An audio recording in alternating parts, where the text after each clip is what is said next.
ஆண்டவரே அப்பா எங்களுடைய மாம்சீக சிந்தனைகள் ஆண்டவரே அப்பா எங்களுடைய வெறுப்புகள் வேதனைகள் ஆண்டவரே சப்பா சோதரம் கசப்புகள் எல்லாவற்றையும் ஒரு விஷயம் ஆண்டவரே சப்பா எல்லாவற்றையும் நீங்கள் எங்கள் இருதயத்தில் நீங்கள் எடுத்து போடுங்கப்பா. தகப்பனே எங்கள் இருதயம் முழுவதும் நீங்கள் நிரம்பி இருங்க ஆண்டவரே உமக்கு ஸ்தோத்திரம் அப்பா. தகப்பனே உமக்கு ஸ்தோத்திரம் ஸ்தோத்திரம். ஹல்லேலூயா மை துதிக்கிறோம் துதிக்கிறோம் துதிக்கிறோம் துதிக்கிறோம். ஹல்லேலூயா தகப்பனே மை துதிக்கிறோம் ஸ்தோத்திரம் ஸ்தோத்திரம் ஸ்தோத்திரம் ஸ்தோத்திரம் ஸ்தோத்திரம். ஹல்லேலூயா ஆண்டவரே மை துதிக்கிறோம் துதிக்கிறோம் துதிக்கிறோம் துதிக்கிறோம் துதிக்கிறோம் ஸ்தோத்திரம் ஸ்தோத்திரம் ஸ்தோத்திரம். ஹல்லேலூயா எல்லாரும் நல்ல வாய்களை திறந்து உற்சாகமாக ஸ்தோத்திரம் பண்ணுங்க. பிதாவாகிய தேவனே வாங்கன்னு சொல்லுங்க. பிதாவாகிய தேவனே எங்களை ஆளுகை செய்யன்னு சொல்லுங்க. ஹல்லேலூயா உமக்கு ஸ்தோத்திரம் ஸ்தோத்திரம் ஸ்தோத்திரம் ஸ்தோத்திரம். ஆண்டவரே பா உமக்கு ஸ்தோத்திரம் ஸ்தோத்திரம் ஸ்தோத்திரம் ஸ்தோத்திரம். ஹல்லேலூயா நன்றி இயேசுவே நன்றி இயேசுவே நன்றி இயேசுவே நன்றி இயேசு அப்பா. தகப்பனே இந்த பகல் முழுவதும் எங்களை கண்மணி போல பாதுகாத்தீரே உமக்கு ஸ்தோத்திரம் ஸ்தோத்திரம் ஸ்தோத்திரம் அப்பா. தகப்பனே ஆண்டவரே இந்த 4வது கூடுகைக்கு நீங்கள் கூட்டு கொண்டு வந்ததுக்காக உமக்கு துதிக்கிறோம் ஸ்தோத்திரிக்கிற ராஜா. ஆண்டவரே ஒரு பலனை தந்திரே அப்பா. உங்களுடைய சமூகத்தில் எங்களை கூட்டி சேர்த்திரே ஆண்டவரே உமக்கு ஸ்தோத்திரம் அப்பா. தகப்பனே ஆண்டவரே நீங்கள் ஆண்டவர் அப்பா ஸ்தோத்திரங்களை இந்த இடத்துல கூட்டி சேர்த்ததற்கு ஆண்டவரே ஒரு முகாந்திரம் உண்டு ஆண்டவர் அப்பா. தகப்பனே ஆண்டவரே உம்முடைய ஆளுகைக்கு நாங்கள் ஒப்பு கொடுக்கிறோம் ஆண்டவரே அப்பா. நீங்கள் எங்களை ஆளுகை செய்யுங்க தகப்பனே உமக்கு ஸ்தோத்திரம் ஸ்தோத்திரம் ஸ்தோத்திரம் ஸ்தோத்திரம். ஹல்லேலூயா உமக்கு ஸ்தோத்திரம் ஸ்தோத்திரம் ஸ்தோத்திரம். ஆண்டவரே உம்மை துதிக்கிறோம் துதிக்கிறோம் துதிக்கிறோம் அப்பா. ஹல்லேலூயா உமக்கு ஸ்தோத்திரம் ஸ்தோத்திரம் ஸ்தோத்திரம் ஸ்தோத்திரம். தேவாதி தேவனே உம்மை துதிக்கிறேன் துதிக்கிறேன் துதிக்கிறேன் துதிக்கிறேன் துதிக்கிறேன் துதிக்கிறேன்ப்பா. ஹல்லேலூயா ஹல்லேலூயா. தேவ ஆவியானவர் எங்களை ஆளுகை செய்யுங்க ஆண்டவரே. ஆரம்பம் முதலே நீங்கள் எங்களை ஆளுகை செய்யுங்கப்பா. ஆரம்பம் முதலே நீங்கள் எங்களை ஆளுகை செய்யுங்கப்பா. உம்முடைய ஆளுகைக்கு நாங்கள் ஒப்பு கொடுக்கிறோம் உம்முடைய ஆளுகைக்கு நாங்கள் ஒப்பு கொடுக்கிறோம் உம்முடைய ஆளுகைக்கு ஒப்பு கொடுக்கிறோம் அப்பா.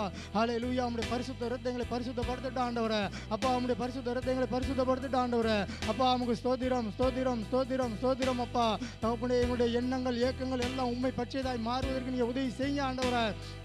ஹல்லேலூயா நன்றி ஆண்டவரே நன்றி இயேசுவே நன்றி இயேசுவே உமக்கு ஸ்தோத்திரம் ஸ்தோத்திரம் ஸ்தோத்திரம் ஸ்தோத்திரம். ஹல்லேலூயா ஹல்லேலூயா ஆமென் ஆண்டவரே உமக்கு ஸ்தோத்திரம். ஹல்லேலூயா. எல்லாரும் கைகளை தட்டி உற்சாகமாய் படிப்போம். ஹல்லேலூயா ஸ்தோத்திரம். இரத்த கோட்டைக்குள்ளே நான் நுழைந்து விட்டேன், இனி எதுவும் அணுகாது, எந்த தீங்கும் தீண்டாது. இரத்த கோட்டைக்குள்ளே நான் நுழைந்து விட்டேன், இனி எதுவும் அணுகாது, எந்த தீங்கும் தீண்டாது.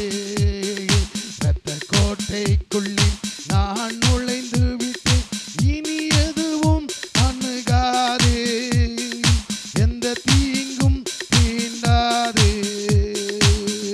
நேசரின் ரத்தம் என் மேலே நெருங்காது சாத்தான், நேசரின் ரத்தம் என் மேலே நெருங்காது சாத்தான்.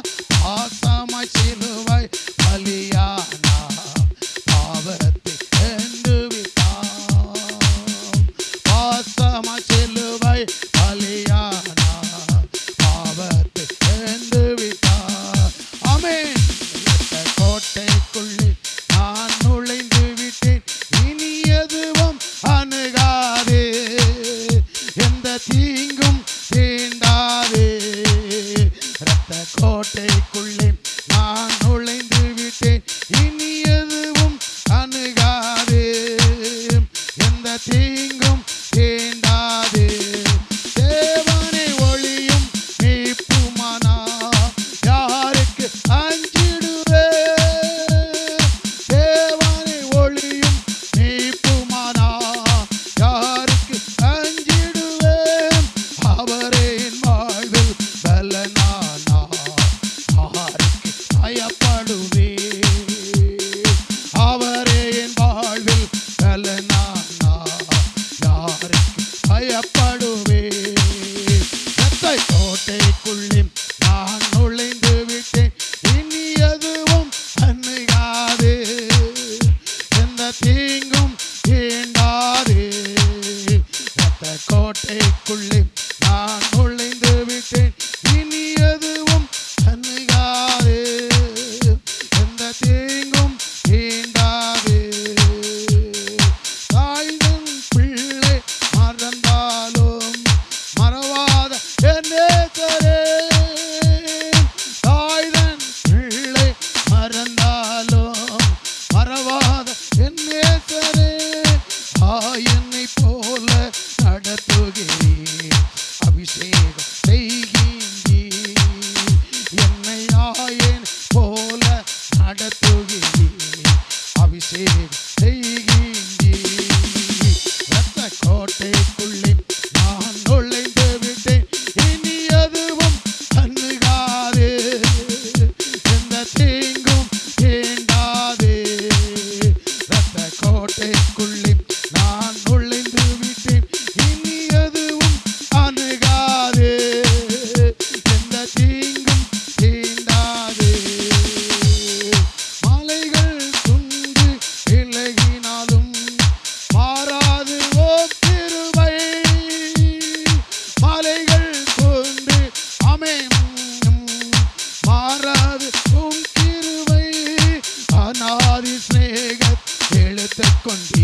கோட்டைக்குள்ளே நான் நுழைந்து விட்டேன், இனி எதுவும் அணுகாதே, எந்த தீங்கும் தீண்டாதே. கோட்டைக்குள்ளே நான் நுழைந்து விட்டேன், இனி எதுவும் அணுகாதே, எந்த தீங்கும் தீண்டாதே. தேவனை ஒளியும் மீட்புமானாம் யாருக்கு அஞ்சிடுவே, தேவனை ஒளியும் மீட்புமானாம் யாருக்கு அஞ்சிடுவே.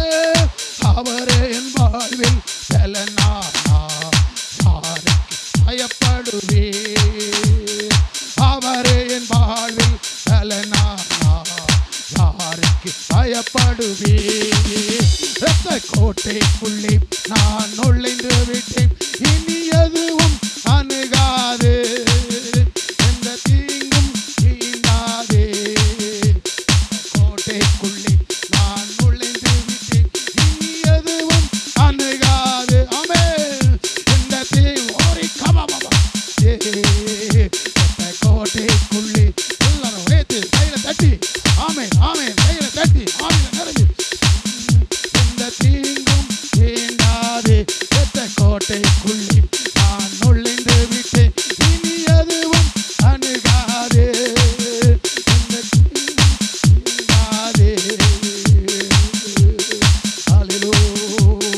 கண்மலையா அவரே என்னை காக்கும் தெய்வமே, வல்லமை மாட்சிமை நிறைந்தவரே, மகிமைக்கு பாத்திரரே, கண்மலையா நவரே என்னை காக்கும் தீபமே, வல்லமை மாட்சிமை நிறைந்தவரே, மகிமைக்கு பாத்திரரே.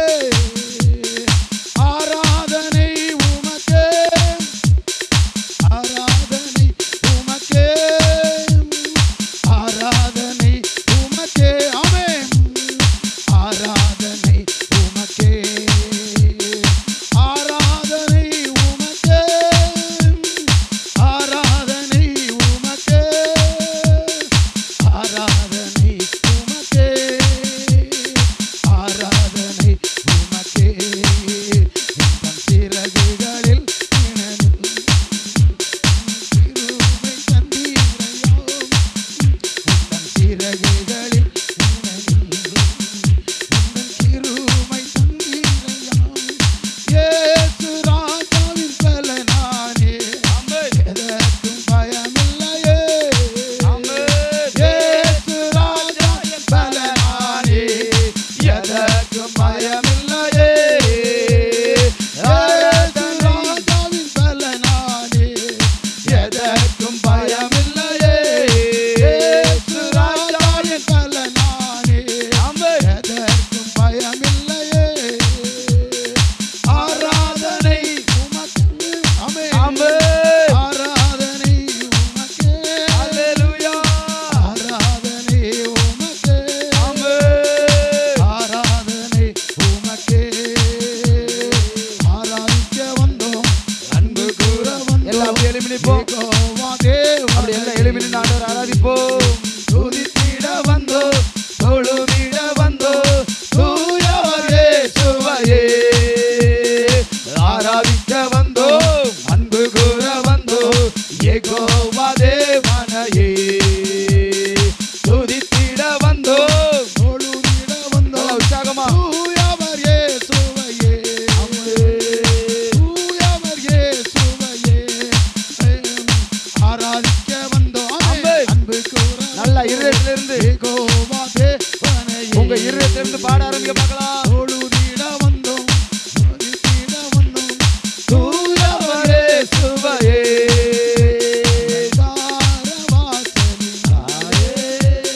பிரவேசிக்க வந்திருக்கிறோம்,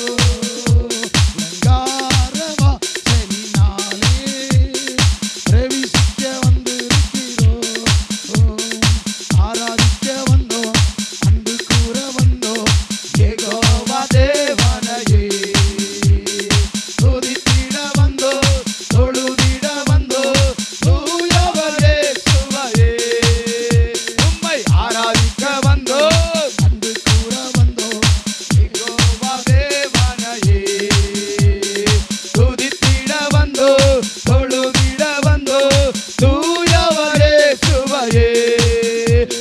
ஆராதிக்க வந்தோம், அன்பு கூற வந்தோம் யெகோவா தேவனையே. அப்படியே நல்ல வாய்களை திறந்து இதயத்தை திறந்து பாடுங்க பார்க்கலாம். தொழுதிட வந்தோம் தொழுதிட வந்தோம் தூயவர் இயேசுவையே.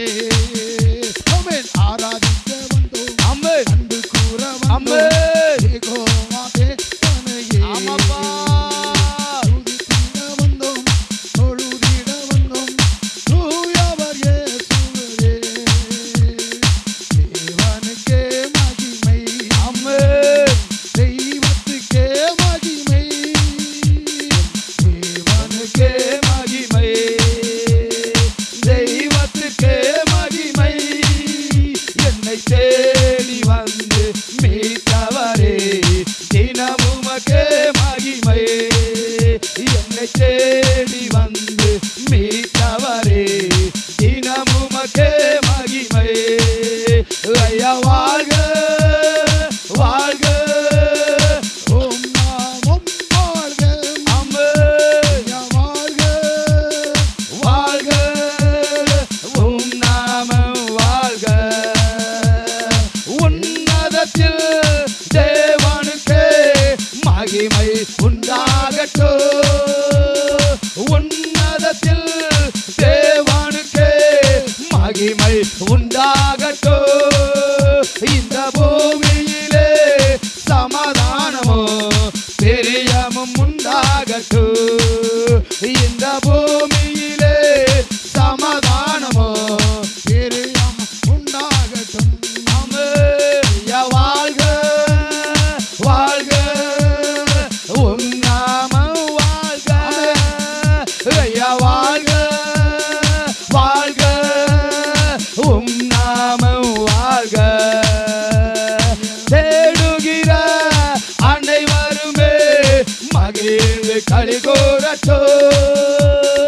தேடுகிற அனைவருமே மகிழ்ந்து களி கூறட்டும். இங்கு பாடுகிற நாங்களுமே பரிசுத்தமாகட்டுமே. இங்கு பாடுகிற நாங்களுமே பரிசுத்தமாகட்டுமே. ஐயா வாழ்க ஆமென். வாழ்க ஆமென். ஓம் நாமம் ஐயா வாழ்க வாழ்க உம் நாமம் வாழ்க. ஐயா வாழ்க வாழ்க உம் நாமம். ஆமென். வாழ்க ஓம் நாமம் வாழ்க ஐயா வாழ்க ஆமென். ஓம் நாமம் வாழ்க. தேவனுக்கே மகிமை தெய்வத்துக்கே மகிமை தேவனுக்கே மகிமை தெய்வத்துக்கே மகிமை. என்னை தேடி வந்து மீட்டவரே தினமும் உமக்கே மகிமை. என்னை தேடி வந்து மீட்டவரே தினமும் உமக்கே மகிமை. ஐயா வாழ்க ஆமென். வாழ்க ஆமென். ஓம் நாமம் வாழ்க எல்லாம் நல்லா புழுபலத்தோடு ஐயா வாழ்க முழு இதயத்தோடு வாழ்க உம் நாமம் வாழ்க. ஹல்லேலூயா. தேவ பிரசன்னம் ஆவியானவர் மத்தியிலே அசைவாடிக் கொண்டிருக்கிறார். எல்லாரும் கைகளை தட்டி ஆண்டவரை மகிமைப்படுத்துவோம். ஆமென் ஆமென். மத்தியிலே தேவ ஆவியானவர் பிரசன்னமாய் ஆமென் நம் மத்தியிலே விளாவிக் கொண்டிருக்கிறார். ஹல்லேலூயா ஹல்லேலூயா. ஆவியானவரே சோதரா சோத்திரம் ஆண்டவரே சோத்திரம் ஆண்டவரே. ஒவ்வொரு மேல் பரிசுத்த ஆவியானவர் அபிஷேக வல்லமை ரப்பப்படுவதாக.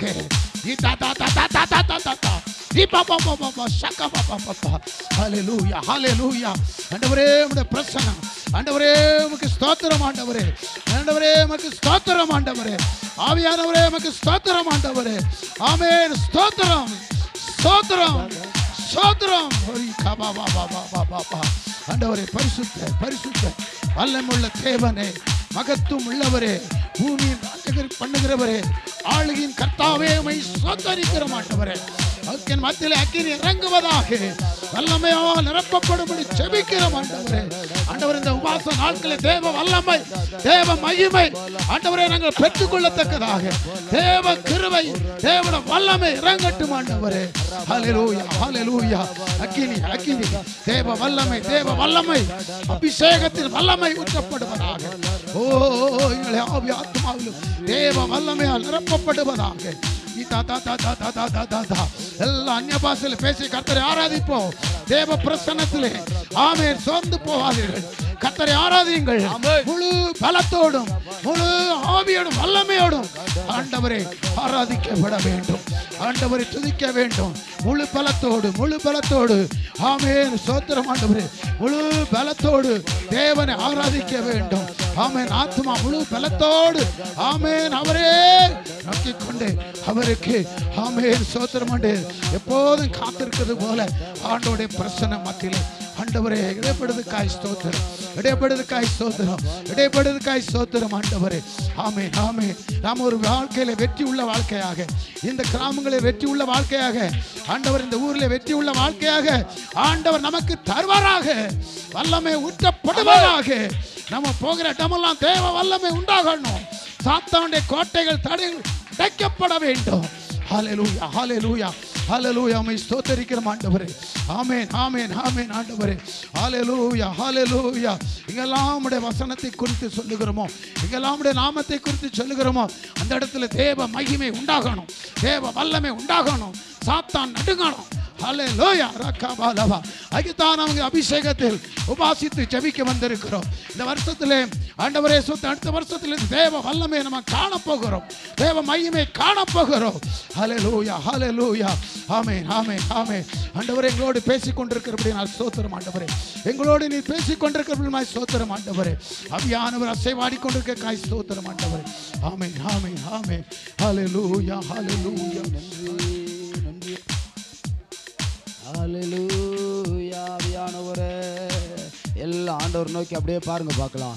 ஆண்டவர்கிட்ட இன்னும் அபிஷேகத்தை கேளுங்க. இந்த 2வது நாள் கூடுகையில் ஆண்டவரை எங்களை இன்னும் அபிஷேகத்தினால நிரப்புங்க, இன்னும் கிருபைகளை தாங்க, இன்னும் கிருபைகளை தாங்க, இன்னும் பலத்தை தாங்க. எல்லாம் ஒரு மனதோடு பரலோகத்து நேராக கைகளை உயர்த்தி கொண்டு ஆண்டவர் நோக்கி கேளுங்க. ஆண்டவரே எங்களுக்கு இன்னும் கொஞ்சம் பலத்தை தாங்கப்பா, இன்னும் கொஞ்சம் அபிஷேகத்தை தாங்கப்பா, இன்னும் கொஞ்சம் அபிஷேகத்தை தாங்கப்பா. எல்லாரும் பரலோகத்து நேராக கைகளை உயர்த்தி ஒரு மனதோடு கேளுங்க பார்க்கலாம். ஒரு மனதோடு ஆமே நாம் என்ன காரியங்களை கேட்கிறோமோ அந்த காரியத்தில் ஆமே பிதாவாகி தேவன் மனம் இறங்கி பரிசுத்த ஆவியானவரை கொண்டு ஆமே நாம் கேட்கிற காரியங்கள்ல அவர் நமக்கு வெற்றியை தருவா. எல்லாம் ஆமா பரலோகத்து நேர கைகளை உயர்த்தி கேட்க ஆரம்பிங்க. ஆண்டவரே இன்னும் அபிஷேகம் தாங்கப்பா, இன்னும் அபிஷேகம் தாங்கப்பா. இந்த 2வது நாள் கூடுகையில உபவாச கூடுகையில ஆண்டவர் இன்னும் எனக்கு அபிஷேகத்தை தாங்க, இன்னும் எனக்கு அபிஷேகத்தை தாங்க. ஆண்டவரை கேட்க ஆரம்பிங்க. ஆண்டவரை இன்னும் எனக்கு அபிஷேகத்தை தாங்கப்பா, இன்னும் எனக்கு பலத்தை தாங்க, இன்னும் பலத்தை தாங்க, இன்னும் பலத்தை தாங்க. ராகாடாதா ராலா ராகாடாதா ராடாதா ராகானாதா ராபாலா ராகாடாதா ராலா ராடாதா இன்னும் அபிஷேகத்தை ஊற்றுங்க, இன்னும் அபிஷேகத்தை ஊற்றுங்க, இன்னும் அபிஷேகத்தை ஊற்றுங்கப்பா, இன்னும் பலத்தை ஊற்றுங்க, இன்னும் பலத்தை ஊற்றுங்க, இன்னும் பலத்தை ஊற்றுங்க. மாம்சமான யாவர் மேலும் ஆவியை ஊற்றுவேன் என்று சொன்னீரே, மாம்சமான யாவர் மேலும் ஆவியை ஊற்றுவேன் என்று சொன்னீரே. இப்பொழுதே உங்க ஆவி எங்க மேல ஊற்றப்படட்டப்பா. இப்பொழுதே உங்க வல்லமை, இப்பொழுதே உங்க வல்லமை எங்களை நிரப்பட்டோம். அவர் உங்களிடத்துல வரும்போது நீங்கள் பலன் அடைவீர்கள், அவர் உங்களிடத்துல வரும்போது பலன் அடைவீர்கள். ஆமா வியாதி மாற வேண்டுமானா அவர் உங்களிடத்துல வரணும், உங்க வாழ்க்கை மாறணும்னா அவர் உங்களிடத்துல வரணும். அப்படி ஆண்டோடத்துல பேச ஆரம்பிங்க, அப்படியே ஆண்டோட பேசுங்க, அப்படியே பேசுங்க. நான் நடத்தணும்னு நீங்க எதிர்பார்க்காதீங்க, நீங்க பேச ஆரம்பிங்க, நீங்க பேச ஆரம்பிங்க, நீங்க பேச ஆரம்பிங்க. தேவனோடு இணைய ஆரம்பிங்க, தேவனோடு பேச ஆரம்பிங்க, தேவனோடு பேச ஆரம்பிங்க. உங்க ஆவியை தேவனோடு இணைத்துக் கொள்ளுங்க, உங்க ஆவியை தேவனோடு இணைத்துக் கொள்ளுங்க. அவர் அபிஷேகத்தை ஊற்றுகிறவர், அவர் உங்களை அவருடைய ஆவியோடு இணைத்துக் கொள்கிறவர். அப்படியே பேச ஆரம்பிங்க, பேச ஆரம்பிங்க, அப்படியே பேச ஆரம்பிங்க. அப்படியே நீங்க ஆண்டவர்கிட்ட பேசுங்க, பேச ஆரம்பிங்க, நீங்க பேச ஆரம்பிங்க. நன்றி ஆண்டவரே, நன்றி ஆண்டவரே. அபிஷேகத்தை கேளுங்க, அபிஷேகத்தை கேளுங்க, வல்லமைகளை கேளுங்க, வல்லமைகளை கேளுங்க, கிருபைகளை கேளுங்க, கிருபையை கேளுங்க, கிருபையை கேளுங்க. நீங்க எழும்ப வேண்டுமானா தேவனுடைய பலன் உங்களை நிரப்பணும்.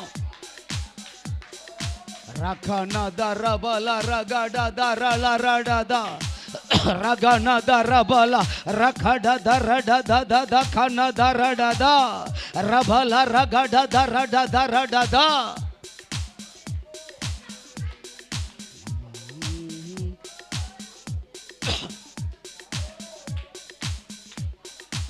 என் உள்ளத்தின் பலனே நீர்தானையா, என் உள்ளத்தின் பலனே நீர்தானையா, எனக்குரிய பங்கு என்றென்று நீர்தானையா. சொல்லுவோமா? எனக்குரிய பங்கு என்றென்று நீர்தானையா, நீர்தானையா.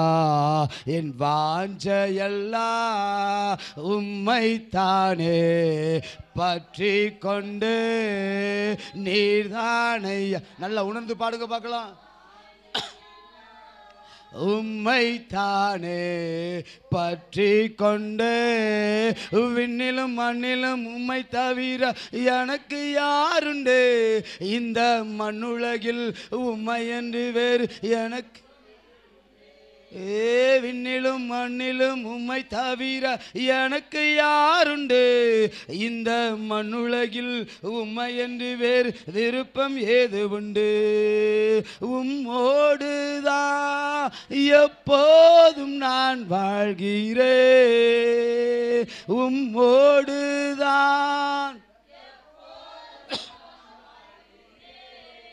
அப்பா என் வழக்கரம் பிடித்து தாங்குங்கய்யா, அப்பா என் வழக்கரம் பிடித்து தாங்குங்கய்யா, அப்பா என் வழக்கரம் பிடித்து தாங்குங்கய்யா.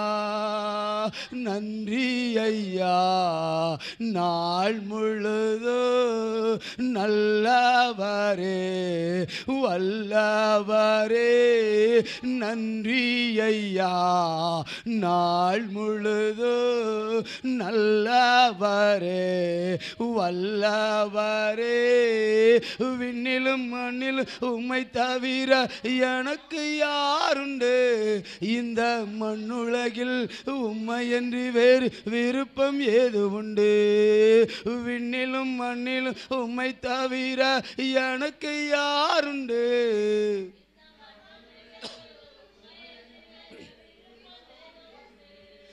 ஆமாண்டவரே, ஆமாண்டவரே. இந்த உலகத்தை காட்டிலும் ஆண்டவர், இந்த உலகத்தின் காரியங்களை காட்டிலும் எங்கள் விருப்பத்தை காட்டிலும் நான் உண்மை நேசிக்கிறேன் ஆண்டவரே, நான் உண்மை நேசிக்கிறேன் ஆண்டவரே.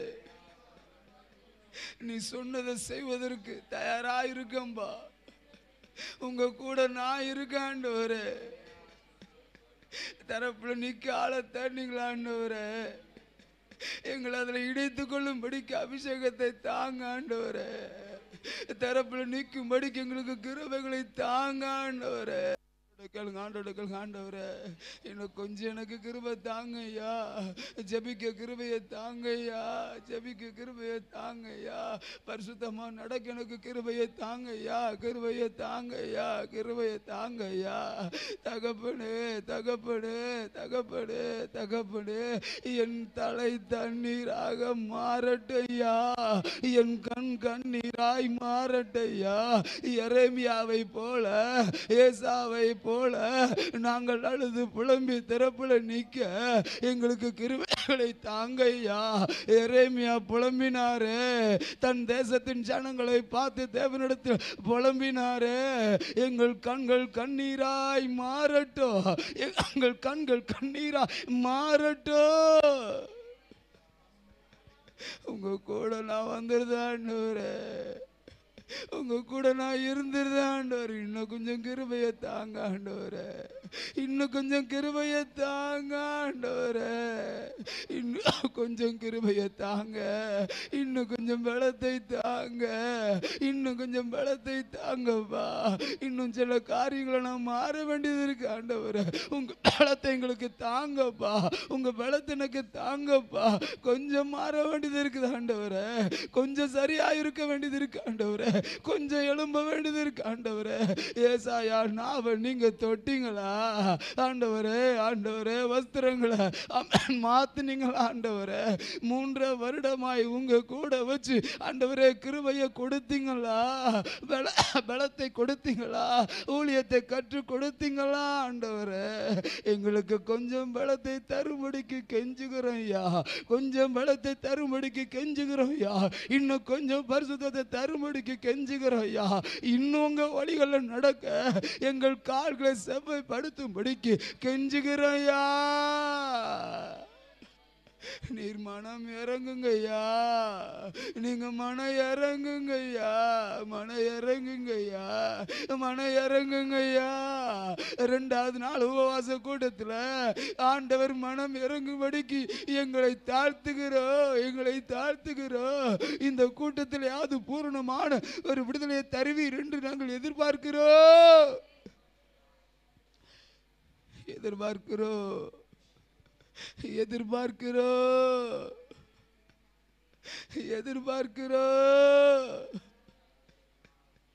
இந்த வருடம் முடியும் போது இன்னும் நாங்கள் எதிர்பார்க்கிறோம்பா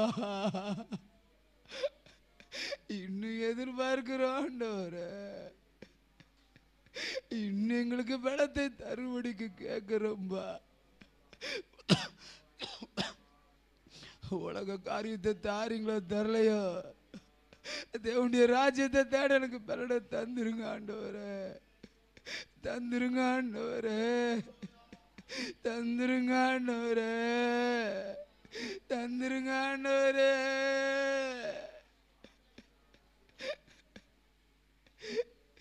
ஆவிக்குரிய காரியங்களை முன்னேற பலனை தந்துருங்க தந்துருங்க தந்துருங்க அபிஷேகத்தை கூட்டி தந்துருங்க நிறைய ஊழியர்கள் ஊழியத்தை இழந்துட்டாங்க ஆண்டவரே மண்ணுக்குள்ள புதைச்சிட்டாங்க ஆண்டவரே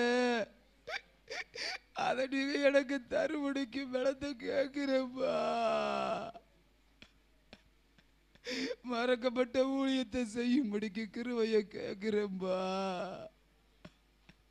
மண்ணுக்குள்ள நிறைய தேவ பிள்ளைங்க புதைச்சி வச்சுட்டாங்க ஆண்டவரே அதை எங்க தேவ பிள்ளைகளுக்கு கொடுங்கன்னு கேட்கிற ஆண்டவரே எங்க தேவ பிள்ளைகளுக்கு மண்ணுல புதைக்கப்பட்ட நன்மையை கொடுங்கன்னு கேட்கிற ஆண்டவரே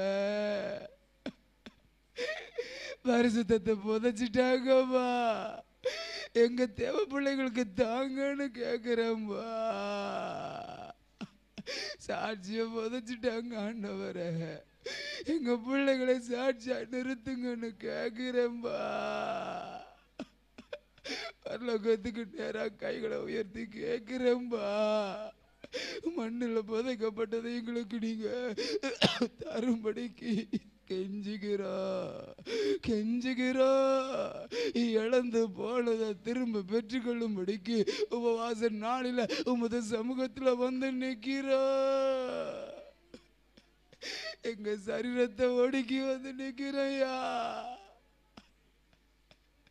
எங்க சரீரத்தை ஒடுக்கி வந்து நிக்கிறையா நீர் மனம் இறங்கும்படிக்கு வந்து நிக்கிறையா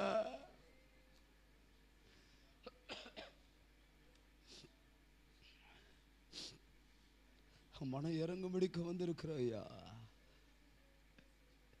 யோனா தீர்க்கதரிசி போய் எச்சரிப்பின் சத்தத்தை கொடுக்கும்போது ஜனங்கள் ரெட்டுடுத்தி உபவாசத்துல சாம்பலை தன் தலைமையில் போட்டு கொண்டார்களே இன்றைக்கு அப்படிதான் நாங்க வந்து நிக்கிறோம் ஆண்டவரே அவங்க அழுகுறலை கேட்டு அவங்க மேல வந்த தீமையான காரியத்தை நன்மையாய் மாற்றினீங்களா ஆண்டவரே எஸ்தர் ராஜாத்தி அவங்களோடு கூட இருக்கிற யூதர் உபவாசம் இருக்கும்போது அவர்கள் விடுதலை செஞ்சீங்களா ஆண்டவரே எஸ்தர் ராஜாத்தி அவங்க ஜனங்கள் உபவாசம் இருக்கும்போது அவங்க உயிரை காப்பாத்தினீங்களா ஆண்டவரே மணவாளன் கூட இருக்கும்போது உபவாசிக்க வேண்டாம் நான் போனதுக்கு அப்புறம் என் சீசர்களை உபவாசிப்பாங்கன்னு சொன்னீங்களா ஆண்டவரே சொன்னீங்களா ஆண்டவரே இவங்க பிசாசு ஜபத்தினால உபவாசத்தில் மன்றி போகாதுன்னு சொன்னீங்களா ஆண்டவரே எங்க வாழ்க்கையை மாற்றும்படிக்கு ஒப்பு கொடுக்கிறோம் ஐயா. எங்க வாழ்க்கையில மாறுதல் தரும்படிக்கு ஒப்பு கொடுக்கிறோம் ஐயா. கடமான ஊழியாண்டவரே, கடமான ஊழியாண்டவரே, கனமான வாழ்க்கை ஆண்டவரே, சாட்சியுள்ள வாழ்க்கை ஆண்டவரே.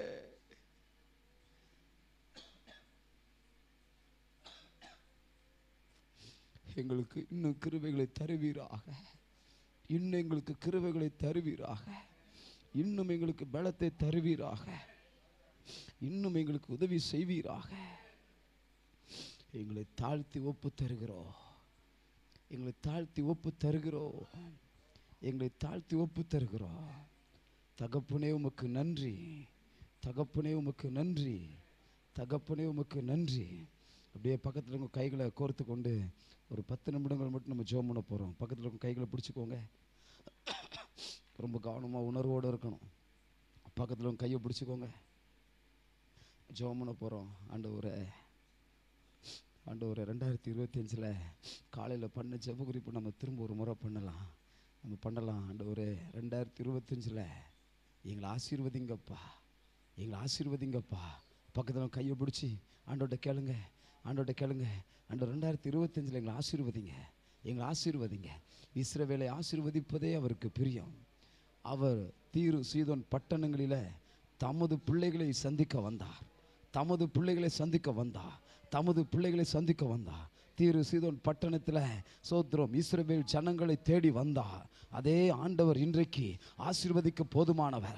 உங்களுக்காக கேளுங்க, உங்கள் குடும்பங்களுக்காக கேளுங்க, உங்கள் குடும்பங்களுக்காக. ஆண்டவரே, என்ன ஆசீர்வதிங்க, என் குடும்பத்தை ஆசீர்வதிங்க, என் குடும்பத்தை ஆசீர்வதிங்க. ஆண்டவரை கேளுங்க, ஆண்டவரை எங்களை ஆசீர்வதிங்கப்பா. ஆண்டவர்கிட்ட கேளுங்க, ஆண்டவர்கிட்ட கேளுங்க. தீரு சீதோன் பட்டணத்தில் இஸ்ரவேல் ஜனங்களை அவர் தேடி போனார், அவர் தேடி போனார், அவர் தேடி போனார், அவர் தேடி போனார், அவர் தேடி போனார். நன்றி ஆண்டவரே, நன்றி ஆண்டவரே. இஸ்ரவேலை ஆசீர்வதிப்பதே எனக்கு பிரியம், இஸ்ரவேலை ஆசீர்வதிப்பதே எனக்கு பிரியம். ஆமென். இஸ்ரவேலை ஆசீர்வதிப்பதே பிரியம். 12 கோத்திரத்தில் ஒரு கோத்திரத்தை அவர் பிரித்தார், அவர் தமக்காக பிரித்தார், தமக்காக பிரித்தார், தமது ஜனமாய் மாற்றிக்கொண்டார். தம்முடைய பிள்ளைகளை ஆசீர்வதிக்கும்படிக்கு அவர் அந்த கோத்திரத்தோடு கூட ஆமென் இருக்கிறார், அந்த கோத்திரத்தோடு கூட இருந்தார். அந்த கோத்திரத்தில் ஆண்டவருடைய ஆளுகை பலமாய் இறங்கினது, அந்த கோத்திரத்தில் ஆண்டவருடைய வல்லமை பலமாய் இறங்கினது. தம் ஜனங்களாகிய 12 அப்போஸ்தலர்களுக்கு, தம்மோடு கூட இருந்த 12 அப்போஸ்தலர்களுக்கு அவர் வல்லமைகளை கொடுத்தார். அவர் பரலோகத்துக்கு போகும்போது அவர்களை ஆசீர்வதித்து போனார். அப்படின்னா தமது ஜனங்களை அவர் ஆசீர்வதிக்க ஆமென் ஆசையா இருக்கிறார். தமது ஜனங்களுக்காக ஆமென் அவர் பெரிய காரியங்களை செய்ய அவர் போதுமானவரா இருக்கிறார்.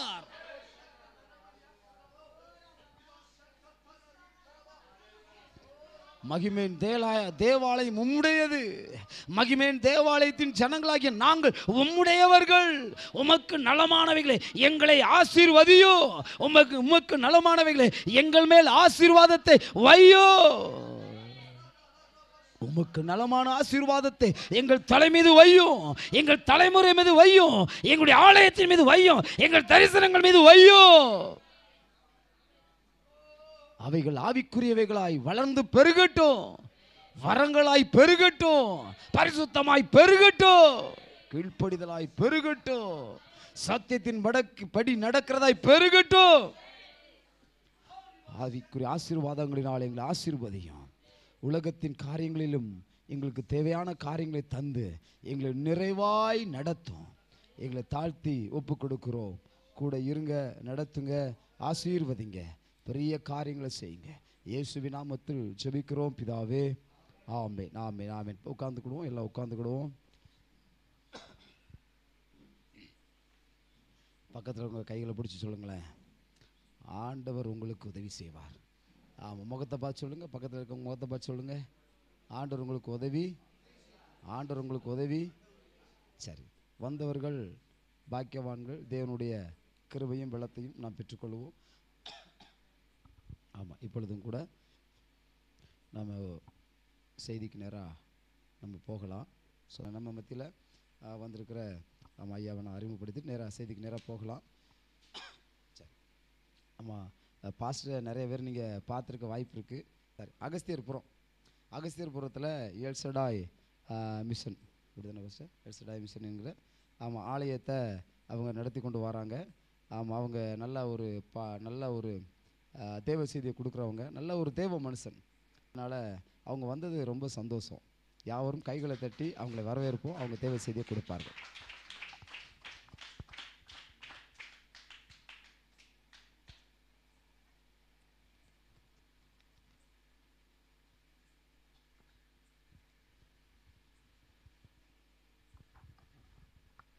அல்லேலூயா. கர்த்தருக்கு ஸ்தோத்திரம். தேவன் கொடுத்த அருமையான நல்ல இந்த வேளைக்காக தேவாதி தேவனை ஸ்தோத்திரிக்கிறேன். மற்றும் இங்கே வந்திருக்கின்ற உங்கள் ஒவ்வொருவரையும் இயேசு கிறிஸ்துவின் ஈடு இணை இல்லாத நாமத்தில் உங்களை யாவரையும் நாங்கள் வாழ்த்துகிறோம். கர்த்தருக்கு மகிமை உண்டாகட்டும். இங்கே பார்த்ததில் சபை புதுசு, ஆனால் மக்கள் எல்லாம் நீங்கள் பழசு. அல்லேலூயா. நீங்கள் அனைவரும் விசுவாசிகள். ஆகையினால் எனக்கு பிரசங்கம் பண்ணுறதுக்கு எனக்கு பிரச்சனையே இல்லை. ஆண்டவருக்கு மகிமை உண்டாவதாக. நல்ல பாடெல்லாம் பாடினீங்க. எல்லாரும் ரொம்ப உற்சாகமாக இருக்கீங்க. கர்த்தர் உங்களுடைய உற்சாகத்தை பார்த்து கர்த்தர் தொடர்ந்து இந்த ஊழியத்தை கர்த்தர் கனப்படுத்தி கர்த்தர் தொடர்ந்து ஆசீர்வதித்து தேவன் உயர்த்துவாராக. அல்லேலூயா. நீங்கள் கொண்டதில் எல்லாத்துலேயும் ஆண்டுடைய நோக்கம் இல்லாமல் எதுவுமே என்ன செய்யாது, நடக்காது. எதுவுமே தற்செயலாய் நம்ம வாழ்க்கை நடப்பதே இல்லவே இல்லை. எல்லாவற்றிலும் தேவன் ஒரு நோக்கத்தை கர்த்தர் வைத்திருக்கிறார். ஆடு மேய்த்து கொண்ட ஒரு தாவீது திடீர்னு ஆடு மேய்க்கிற இடத்துலேருந்து நேராக இப்போ வந்து யுத்த களத்துக்கு போனால் அது தற்செயலாயா அல்ல, அதுலேயும் ஒரு தெய்வ திட்டம் இருந்தது. ஆகையினால் இங்கேயும் ஒரு சபை இருக்குன்னா அதுலேயும் என்ன இருக்கும், ஒரு தெய்வ திட்டம் இருக்கும். கர்த்தர் உங்களை கொண்டு தேவன் அந்த திட்டத்தை ஆண்டவர் நிறைவேற்றுவராக. ஆண்டவருக்கு ஸ்தோத்திரம். இந்த வருஷத்தில் ஆண்டவர் நம்மை கண்ணின் மணியை போல கர்த்தர் நம்மை பாதுகாத்து வருஷ இறுதியிலே நாம் வந்திருக்கிறோம். ஒரு 10 நாளுக்கு அப்புறம், 10 நாள் கூட இல்லைன்னு நினைக்கிறேன், ஒரு 9 நாளுக்கு அப்புறம் மறுபடியும் நாம் ஒரு புதிய வருஷத்துக்குள் நாம் பிரவேசிக்க நாம் இருக்கிறோம். கர்த்தர் வரப்போகிற புதிய வருஷத்தை கர்த்தர் நமக்கு நல்ல வாக்குத்தத்தங்களை கர்த்தர் கொடுத்து ஊழியத்தை கர்த்தர் மேன்மைப்படுத்தி அடுத்த வருஷத்தில் கர்த்தர் உங்களுக்கு என்னெல்லாம் செய்ய போகிறாரோ அதெல்லாம் ஆண்டவர் கண்டிப்பாக உங்களுக்கு கர்த்தர் என்ன செய்வாராக, கர்த்தர் நிறைவேற்றுவராக. பைபிள் வசனம் ரொம்ப தெளிவாக இருக்குது. கர்த்தர் எனக்காக யாவற்றையும் செய்து முடிப்பார். நமக்காக தேவன் யாவற்றையும் கர்த்தர் நமக்கு செய்து முடிப்பாராக. நாம் இன்றைக்கு ஒரு சின்ன சம்பவத்தை நாம் இன்றைக்கு நான் வாசித்து தியானிக்க போகிறோம். 1 மணி நேரம் நமக்கு இருக்குது. அந்த 1 மணி நேரத்துக்குள்ளே நாம் பிரசங்கம் பண்ணி நாம் முடிக்கலாம். ஆண்டவருக்கு மகிமை உண்டாகட்டும். நாம் ஒரே ஒரு வசனம், அதில் அந்த சம்பவத்தில் ஒரே ஒரு வசனத்தை மட்டும் யாராவது வாசிக்க உங்களை அன்பாய் கேட்டுக் கொடுக்குறேன். லூக்கா சுவிசேஷம் 10ஆம் அதிகாரம். லூக்கா எழுதின சுவிசேஷம், லூக்கா என்ற தேவனுடைய மனிதர் எழுதின சுவிசேஷம் 10ஆவது அதிகாரம் 25வது வசனத்தை மட்டும் நாம் யாராவது ஒரு வாசிக்கலாம். அப்பொழுது நியாய சாஸ்திரி ஒருவன் எழுந்திருந்து இயேசு கிறிஸ்துவை சோதிக்கும்படி, போதகரே,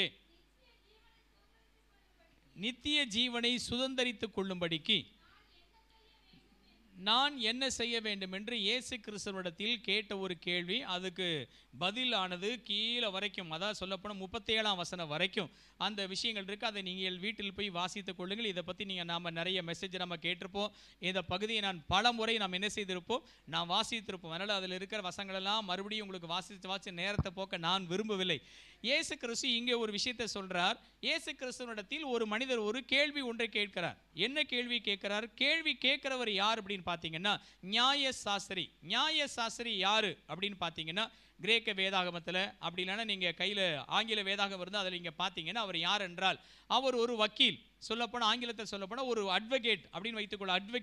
அட்வொகேட் என்றால் யார் என்றால் நாட்டினுடைய சட்ட திட்டங்களை நன்றாக கற்று தேர்ந்து அதுக்கென்று வாதாடி விடுதலை செய்கிறவரும் அப்புறம் தண்டனையை வாங்கி கொடுக்கறதும் யாருன்னா அட்வொகேட். அப்போ இவர் யார்? இந்த அட்வொகேட் யார் அப்படின்னு பார்த்தீங்கன்னா அன்றைக்கு இருக்கப்படுகிற நியாயப்பிரமாணத்தை கற்று தேர்ந்து, சரிங்களா, நியாயப்பிரமாணத்தை கற்று தேர்ந்து அந்த நியாயப்பிரமாணத்திலிருந்து மக்களை விடுதலை செய்வதற்கும் இல்லை என்றால் தண்டனை வாங்கி கொடுப்பதற்கான வழக்கறிஞர் வழக்காடுகிறவர் அப்படி சொல்ல போனால் நியாயப்பிரமாணத்தை ரொம்ப அருமையாக என்ன செய்தவர், கற்றுக்கொண்டவர் அப்படின்றத நம்ம பார்க்குறோம். நியாயப்பிரமாணம் இதை பற்றி சொல்ல போனால் நீங்கள் பார்த்தீங்கன்னா முதல்ல ஆண்டவர் ஆதாமி ஏவாளை கர்த்தர் உருவாக்கினார். அவளுக்கு கொடுக்கப்பட்ட கட்டளை வெறும் 2 கட்டளை. தோட்டத்தை காத்து கொள்ளுங்கள், 2வது பண்படுத்துங்கள். இந்த 2ஐயுமே கொடுத்தனாலே எனக்கு என்ன செஞ்சுட்டாங்க, தொலைச்சி கட்டிட்டாங்க. உடனே கர்த்தர் பார்த்தார். இப்போ 2 கட்டளையை கர்த்தர் மோசையின் காலத்தில் 10 கட்டளையாக கர்த்தர் மாற்றினார். 10 கட்டளை வாங்கின அதே நேரத்தில் மோசையிலிருந்து மேலேருந்து கீழே இறங்கி வர்றதுக்கு முன்னாடியே முதல் 2 கட்டளை சோழி முடிஞ்சது. பார்த்தார், கோவப்பட்டு அப்படியே கீழே போட்டு என்ன செஞ்சார், அத்தனை உடைத்தார். அப்போ முதலாவது 2 கட்டளை, 2 கட்டளை மீறுற போது அது 10 கட்டளையா மாறிச்சு. 10 கட்டளையை மீறுற போது மொத்தம் ஆக கர்த்தர் பழைய ஏற்பாட்டு புத்தகத்தில் 612 மாற்றினார். இன்னும் மனிதன் கீழ்ப்படியவில்லை. இன்னும் எத்தனை ஆயிரமா மாற்ற போறாரு தெரியல. அப்போ 2 இருந்தது, அப்புறம் 10 மாறிச்சு, அதுக்கப்புறம் 600 என்ன செய்தது, 12 என்ன செய்தது, மாறியது. இந்த கட்டைகள் எல்லாம் கற்று தேர்ந்த மனிதர் தான் யாருன்னு பார்த்தீங்கன்னா நியாயசாஸ்திரி. இந்த நியாயசாஸ்திரி இயேசு கிறிஸ்துவிடத்தில் கேள்வி கேட்கிறார். என்ன கேட்கிறாருன்னா, நித்திய ஜீவனை சுதந்திரித்துக் கொள்வதற்கு நான் என்ன செய்ய வேண்டும்? நம்ம வாழ்க்கையில் இப்போ நம்ம ஜபம் பண்ணுறோம், வேதம் வாசிக்கிறோம், உபவாசிக்கிறோம், அப்புறம் கட்டட்ட அதை கேட்குறோம், இதை கேட்குறோம், மக்களை ஆதாயம் பண்ணுறோம், இப்படி ஒரு சபையை நாம் நிறுவி இருக்கிறோம், இதற்காக பிரயாசப்படுறோம், இந்த ஊழியம் நடைபெற வேண்டும் என்று நாம் பிரயாசப்படுகிறோம், கதறுகிறோம், ஜெபிக்கிறோம். எல்லாத்துக்கும் ஒரு பெரிய கடைசி ஒரு விஷயம் என்னவென்றால், நாம் தேவ ராஜ்யத்துக்குள் என்ன செய்ய வேண்டும்? பிரவேசிக்க வேண்டும். நம்முடைய இறுதி நோக்கமே என்ன? ஐயா எம்எல்ஜி ஜபசிங் அவர்கள் ஒரு பாடல் பாடுவார், அல்லேலூயா கர்த்தரையே ஏகமாய் துதிங்கள். அதில் கடைசி ஒரு ஸ்டான்ஸா பாருங்க. அதில் சொல்லுவார், பரலோகத்தை இந்தியர்கள் நிரப்புவார். இந்தியாவில் அவ்வளோ வாஞ்சை, பரலோகத்தை இந்தியர்கள் நிரப்புவார், துதிங்கள். அப்போ நம்முடைய டார்கெட்டே எது அப்படின்னு பார்த்தீங்கன்னா, தேவ சமூகத்தில் சென்று நாம் பரலோக ராஜ்யத்தில் என்ன செய்வது? பிரவேசிப்பது. அதுதான் நம்ம வாழ்க்கையில் மிக மிக மிக மிக முக்கியமான ஒரு விஷயம். இன்றைக்கு நாம் ஆசீர்வாதத்தை பற்றி நாம் பிரசங்கம் பண்ணுகிறோம், அப்புறம் விடுதலை பற்றி நாம் பிரசங்கம் பண்ணுகிறோம், அபிஷேகத்தை பற்றி நாம் பிரசங்கம் பண்ணுகிறோம். எந்த பிரசங்கமானாலும் ஆனால் கடைசி விஷயம் என்னன்னு பார்த்தீங்கன்னா, கிறிஸ்துவின் வருகை, அவருடைய ராஜ்யத்துக்குள் என்ன செய்வது? பிரவேசிப்பது. பழைய காலத்தில் உள்ள பாடல்கள் எல்லாம் நீங்கள் பார்த்தீங்கன்னா கடைசி வரி எல்லாமே எதை பற்றினதா இருக்கும்னா, வருகையை பற்றி தான். பழைய பாடல் அனைத்தும் பார்த்தீங்கன்னா கடைசி வருகையை பற்றி தான் பாடல்கள் தான் இருக்கும். அப்போ நம்ம வாழ்க்கையில் இயேசு எப்பொழுது வருவார், நாம எப்போ தேவ ராஜ்யத்தில் என்ன செய்வது? பிரவேசிப்பது. கிறிஸ்துவின் பிரசங்கம் எப்படிப்பட்டதா இருந்தது? இயேசு கிறிஸ்து முதல்ல பிரசங்கம் பண்ணினார். இயேசு கிறிஸ்துக்கு முன்னாடி ஒரு மனிதர் வந்தார். யார் என்றால் யோவான் ஸ்நானகன். அவர் முதலாவது பிரசங்கம் பண்ணினார், மனம் திரும்புங்கள், பரலோக ராஜ்யம். அந்த பரலோகத்தை பற்றி தான், அந்த பரலோக ராஜ்யம். இயேசுவும் அதை தொடர்ந்து அவரும் பிரசங்கம் பண்ணுகிறார், மரணம் திரும்புகள், பரலோக ராஜ்யம் சமீபமாய் இருக்கிறது. இயேசு கிறிஸ்து சொல்லப்பட்ட ஒவ்வொரு உதாரணம் பாருங்களேன், எல்லா உதாரணத்தின் கடைசிலையும் எல்லாமே எதை பற்றி தான் அவர் முடியும் என்றால், பரலோக ராஜ்யம், பரலோக ராஜ்யம். இதை பற்றியே தான் வரும். மாவு பிசைத்து அடைத்து வைத்தால் அதனுடைய பரலோக ராஜ்யம் தான். மீனை பிடிச்சாங்க, நல்ல மீனை உள்ள போட்டாங்க, சொல்ல மீனெல்லாம் எங்க போட்டாங்க? வெளியே போட்டாங்க. அப்போ ஒரு கூட்டத்தை உள்ள கொண்டு வர போறாரு, ஒரு கூட்டத்தை எங்க போட போறாரு? அக்னியில கொண்டு போட போறாரு. கோராடி அந்த மரத்தின் வேறருகே வைக்கப்பட்டிருக்குது. கனி கூடாத மரமெல்லாம் வெட்டுண்டு அக்னியிலே போடப்படும். தூற்றுக்குடைய அவர் கையில் இருக்குது. களஞ்சியத்தை விலக்கி பதறையோ அவியாத அக்னியில் சுட்டரிப்பார். இது எல்லாமே வருகை வருகை வருகை வருகை வருகை வருகையை பற்றி. மத்தேயு சுவிசேஷம் 25ஆம் அதிகாரத்தை நம்ம பார்க்குற சமயத்தில் 10 கன்னிகளை பற்றி சொல்றாங்க. 5 கன்னிகள் புத்தி உள்ளவர்கள், 5 கன்னிகள் புத்தி இல்லாதவர்கள். மணவாளன் வரும்போது அவர்கள் எடுத்துக்கொள்ளப்படுவார்கள் அப்படின்ற விஷயத்தை சொல்றதா நம்ம என்ன செய்யறோம் பார்க்கிறோம். அப்ப கிறிஸ்து சொல்லப்பட்ட எல்லா எக்ஸாம்பிள், எல்லா விதமான உவமைகள் அனைத்துமே கடைசியா தேவ ராஜ்யத்துக்குள் பிரவேசிப்பது. இந்த விஷயத்தை தான் சொல்லிக்கிட்டே இருக்கிறத நம்ம பார்க்கிறோம். இயேசுவும் கூட சொன்னார். எதற்காக இயேசு இந்த பூமியில் வந்தார் என்றால், நம்மை தேவ ராஜ்யத்திற்குள் பிரவேசிப்பதற்காக. அதுக்காக தான் கிறிஸ்து நமக்கு வந்தார். அதான் பார்க்கிறோம், இழந்து போனதை தேடவும் ரட்சிக்கவுமே மனுஷகுமாரி உலகத்திற்கு என்ன செஞ்சார்? வந்தார். நானே வாசல்னார். என்ன வாசல்? மரணம். பரலோக ராஜ்யத்தில் பிரவேசிப்பதற்கு ஒரே ஒரு வாசல் மட்டும்தான் இருக்குது.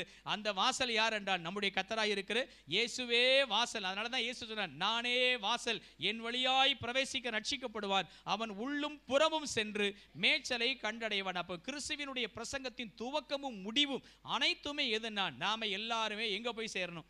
தேவ ராஜ்யத்துக்குள் பிரவேசிக்க வேண்டும் என்பதுதான். இந்த மனுஷனும் கரெக்டா கேட்கிறார், நித்திய ஜீவனை சுதந்திரித்துக் கொள்வதற்கு நான் என்ன செய்ய வேண்டும்? அப்ப இந்த பரலோகத்துக்கு போவதற்கான வழியை பற்றி தான் இயேசு இங்கே குறிப்பிடுவதை நாம் இங்கே பார்க்கிறோம். அல்லேலூயா, அல்லேலூயா.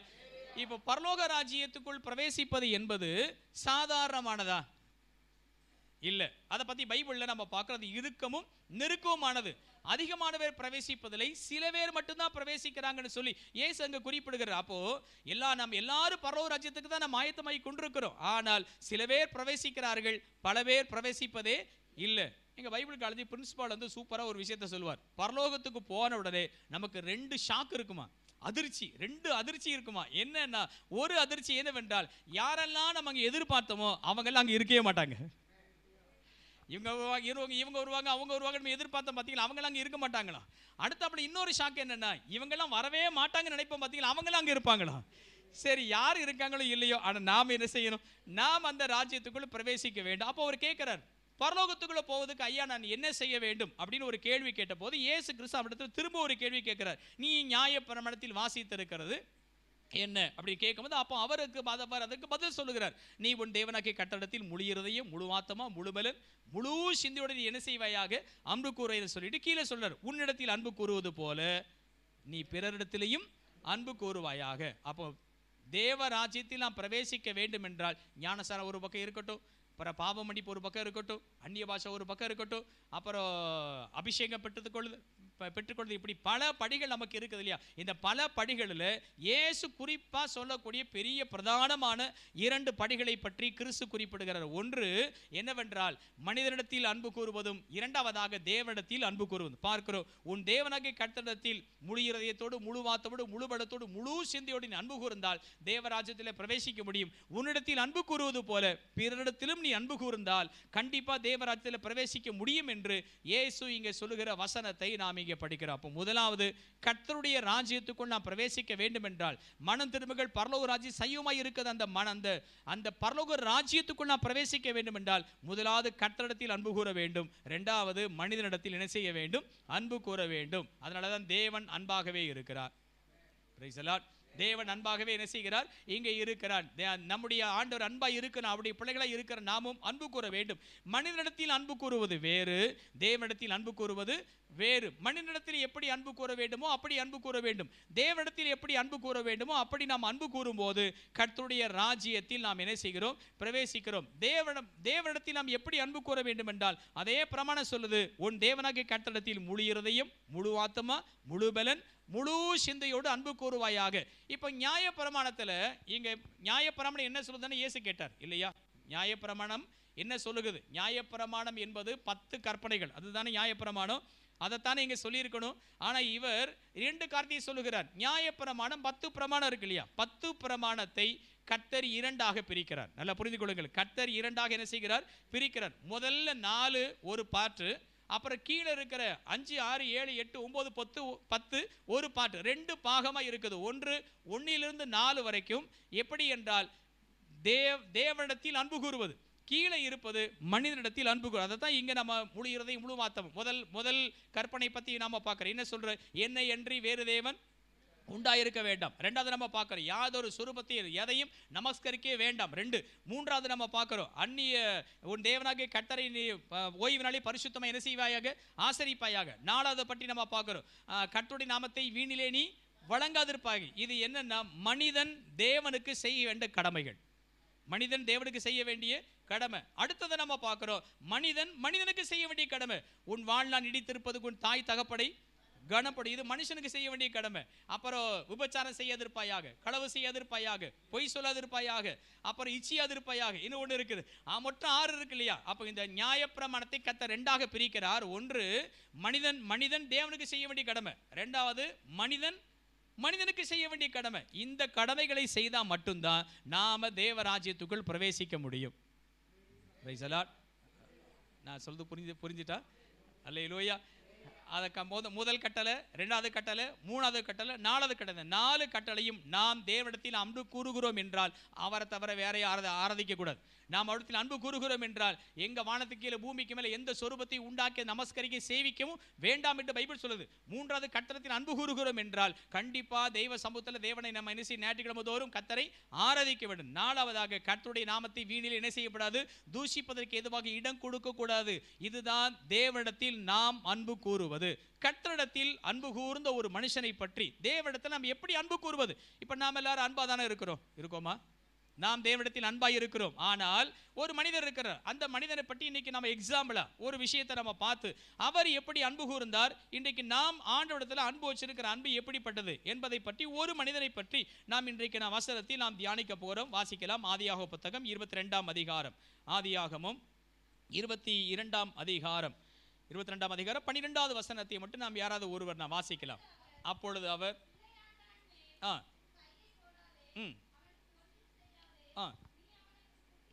புத்திரன் என்றும் ஏகசுதன் என்றும் பாராமல் எனக்காக ஒப்பு கொடுத்தபடியால் நீ தேவனுக்கு பயப்படுகிறவன் என்று இப்பொழுது அறிந்திருக்கிறேன் என்றார். ஆபிரகாம் ஆண்டவரிடத்தில் அன்பு கூர்ந்தார். நாம் எப்படி தேவனிடத்தில் அன்பு கூற வேண்டும் என்றால் ஆபிரகாம் எப்படி தேவனிடத்தில் அன்பு கூர்ந்தாரோ அதே போல தேவனிடத்தில் நாம் அன்பு கூற வேண்டும். Praise the Lord. ஆபிரகாமை பற்றி நம்ம பார்க்கிறோம். அவர் மெசொப்பொத்தேமியா கல்தேயருடைய தேசத்தில் அவர் வாழ்ந்து வந்தார். கர்த்தர் அவனுக்கு மகிமையின் தேவன். ஆபிரகாமுக்கு கர்த்தர் என்ன பண்றாரு? தேவன் தரிசனமாகிறார். எப்படி ஆபிரகாமுக்கு கர்த்தர் தரிசனமானார்? ஆபிரகாம் எப்படி கர்த்தரை தேடினான்? அதுக்கு ஒரு பெரிய ஹிஸ்டரி பேக்ரவுண்ட் பின்னால் இருக்கு. நீங்க பைபிள்ல பாத்தீங்கன்னா நோவா காலத்தில் 3 பிள்ளைகள் இருந்தாங்க. சேம், காம், யாபேத் இருந்தாங்க. ஆபிரகாம் யாருடைய சந்ததி? சேமுடைய சந்ததி. சரிங்களா? சேமுடைய சந்ததி. சேம் தெய்வ சமூகத்தில் என்ன பண்ணுகிறார் என்றால் சுவிசேஷத்தை அறிவிக்கிறார். ஒரு காலத்தில் பெரிய மழை வந்தது. அந்த மலையில 8 பேராக இருக்கிற நாங்க மட்டும் என்ன செஞ்சோம்? நாங்கள் தப்பித்துக் கொண்டோம். ஆகையால் தேவன் தான் உண்மையான தெய்வம், உலகத்தில் வேற எந்த தெய்வமும் கிடையவே கிடையாது என்று அவர் சுவிசேஷத்தை அறிவிக்கிறார். இந்த வார்த்தையை ஆபிரகாம் கேட்ட பின்புதான் அவர் உண்மையான தேவனை தேட அவர் ஆரம்பிக்கிறார். அல்லேலூயா, அல்லேலூயா. அந்த சுவிசேஷத்தை கேட்ட போது அந்த உண்மையான தேவன் யார் என்பதை அவர் தன்னுடைய அந்த இதில் அவர் எப்படியாவது கண்டுகொள்ள வேண்டும் என்று இருக்கிற சமயத்தில் மகிமையின் தேவன் ஆபிரகாமுக்கு தரிசனமாகி எல்லாத்தையும் விட்டுட்டு நான் உனக்கு காட்டுற தேசத்துக்கு என்ன செய்ய, நீ புறப்பட்டு போன்னு சொல்லி 3 விதமான வாக்குத்தத்தம், நிறைய வாக்குத்தத்தம், பிரதானமான 3 கொடுத்தார். ஒன்று, நான் உனக்கு கண்டிப்பா உனக்கு சந்ததியை தருவேன்னு சொன்னார். ஒன்று அவர்கிட்ட இல்ல. இரண்டாவது, நான் உனக்கு சொந்தமா ஒரு தேசத்தை தருவேன் என்று கர்த்தர் கூறினார். மூன்றாவதாக, உன்னை சந்ததியா ராஜாக்கள் பிரபுக்கள் தோன்றுவார்கள் சொல்லி 3 விதமான பிரதானமான வாக்குத்தத்தத்தை கர்த்தர் என்ன பண்ணினாரு? கர்த்தர் கொடுத்தார். அந்த வாக்குத்தத்தம் இப்ப நாம வாக்குத்தத்தத்தை பெறோம் இல்லையா? இப்ப 2025 உங்களுக்கு ஒரு வாக்குத்தத்தம் என்ன செய்யும்? கொடுக்கப்படும். இந்த வாக்குத்தத்தம் இந்த வருஷத்திலே நிறைவேறல நமக்கு கோபம் வந்துடும். அல்லேலூயா. தந்தார் ஆர்டர் இது வரைக்கும் என்ன செய்யல, நிறைவேற்றல. எங்க சர்ச்சில் ஒருத்தர் இருக்கிறார். அவர் ஒரு சமயம் அவர் வீட்டுக்கு போற சமயத்தில் ஒரு 3 கார்டு எடுத்து என் கையில கொடுத்தார். பாஸ்டர் இது 2019 உள்ளது, பாஸ்டர் இது 2015 உள்ளது, இது 2023 உள்ளது. இந்த 3 வாக்குத்தத்தம் எனக்கு என்ன செய்யவில்லை, நிறைவேறல பாஸ்டர் அப்படின்னார். சரி, வாக்குத்தத்தம் பண்டைய கர்த்தர் உண்மையுள்ளவர். அப்படி எப்படியாவது காண வரும்போது லேட்டானாலும் லேட்டஸ்டா கண்டிப்பா தந்துருவார் வச்சுக்கோங்களேன். இப்ப ஆபிரகாமுக்கு ஆண்டவர் என்ன பண்ண, வாக்குத்தத்தத்தை கொடுத்தார். அந்த வாக்குத்தத்தம் எவ்வளவு காலதாமதம் ஆச்சுன்னு பாத்தீங்கன்னா 75வது வயசுல ஆபிரகாமுக்கு தரிசனமாகி உனக்கு குமாரனை தருவேன்னார். கிட்டத்தட்ட 90 வயசு ஆச்சு, இன்னும் ஒன்னுத்தையும் காணல. நம்ம பாசப்படி சொன்னா புழு பூச்சை கூட என்ன செய்யல, ஒன்னுத்தையும் காணல. அவரு ஆனாலும் 25 ஆண்டுகள் எப்படி இருந்தாரு? தளராம மனுஷன் என்ன செஞ்சார்? இருந்தார். 100 வயது ஆன போது கர்த்தர் குமாரனை கொடுத்தார். அப்ப அந்த வாக்குத்தத்தம் அவருக்கு சந்ததியை தருவேன் என்று சொன்ன வாக்குத்தத்தம் நிறைவேறதுக்கு எவ்வளவு வருஷம் ஆச்சு? 25 வருஷம் ஆச்சு.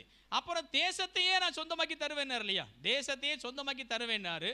அந்த தேசத்தை சொந்தமாக்கி தருவேன்னு சொன்ன வாக்குத்தத்தம் அவருக்கு 75 வயசுல கொடுக்கப்பட்டது. சாராய் அம்மா 127 வயசுல என்ன செஞ்சாங்க? மரிச்சாங்க. 127. அப்போ அந்த அம்மாவுக்கு 10 வயசு கம்மி. அப்போ வாக்குத்தத்தத்தை பெறும்போது அந்த அம்மாவுக்கு வயசு எவ்வளவு இருக்குன்னா 65 இருக்கும். சரிங்களா? 65, 75, 85, 95, 105, 15, 25. அப்புறம் கிட்டத்தட்ட இப்போ வருஷம் என்ன ஆச்சுன்னா 67 வருஷம் ஆச்சு. வாக்குத்தத்தத்தை பெற்று சாராய் அம்மா மரிக்கும் போது வருஷம் எவ்வளவு? 67 வருஷம் ஆச்சு. இன்னும் ஒரு அடி நிலத்தை கூட ஆபிரகாம் இன்னும் என்ன செய்யல, சொந்தமாவே வாங்கல. நம்மெல்லாம் எங்க? அல்லேலூயா. குழந்தைக்காக 25 ஆண்டுகள் காத்திருந்தார். தேசத்தையே சொந்தமாக்கி தருவேன்னு சொன்னார். 67 ஆண்டுகள் காத்திருந்தார். சாராயம்மா மரித்து போனாங்க. அந்த அம்மாவை கொண்டு போய் அடக்கம் பண்ணணும். அதுக்காக என்ன செய்யறாரு? அப்பதான் முதல் என்ன செய்யறாரு? 400 சேக்கல் வெள்ளியை நெருத்து கொடுத்து ஒரு குகையை என்ன செய்யறார்? சொந்தமாக்கி அப்பதான் வாங்குகிறார். எவ்வளவு பெரிய மனுஷன் பாருங்களேன், எவ்வளவு பொறுமைசாலி பாருங்களேன். அதனாலதான் விசுவாசிகளுக்கு எல்லாம் அவர் யாரா மாறினாரு?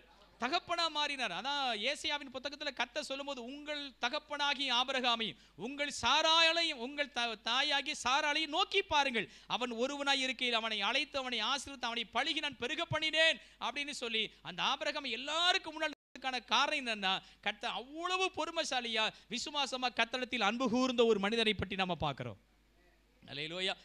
அப்போ இப்ப 22ஆம் அதிகாரம் வருது. காத்திருந்து பெத்து அப்படியே வளர்த்துக்கிட்டே வருகிறார். கிட்டத்தட்ட ஈசாக்குக்கு இந்த 22ஆம் அதிகாரத்தில் ஈசாக்குக்கு கிட்டத்தட்ட எவ்வளவு இருக்கும் அப்படின்னு பார்த்தீங்கன்னா, ஒரு 25 வயசாவது கண்டிப்பாக நிச்சயம் என்ன செய்ய வேண்டும் இருக்க. 25 வயது நிரம்பி வாலிப பையன். ஏன்னா அந்த அம்மா 27 தான் மரிக்கிறார். 27 வயது நிரம்பிய ஒரு வாலிப பையன் திடீரென்று கர்த்தர் சொல்கிறார்.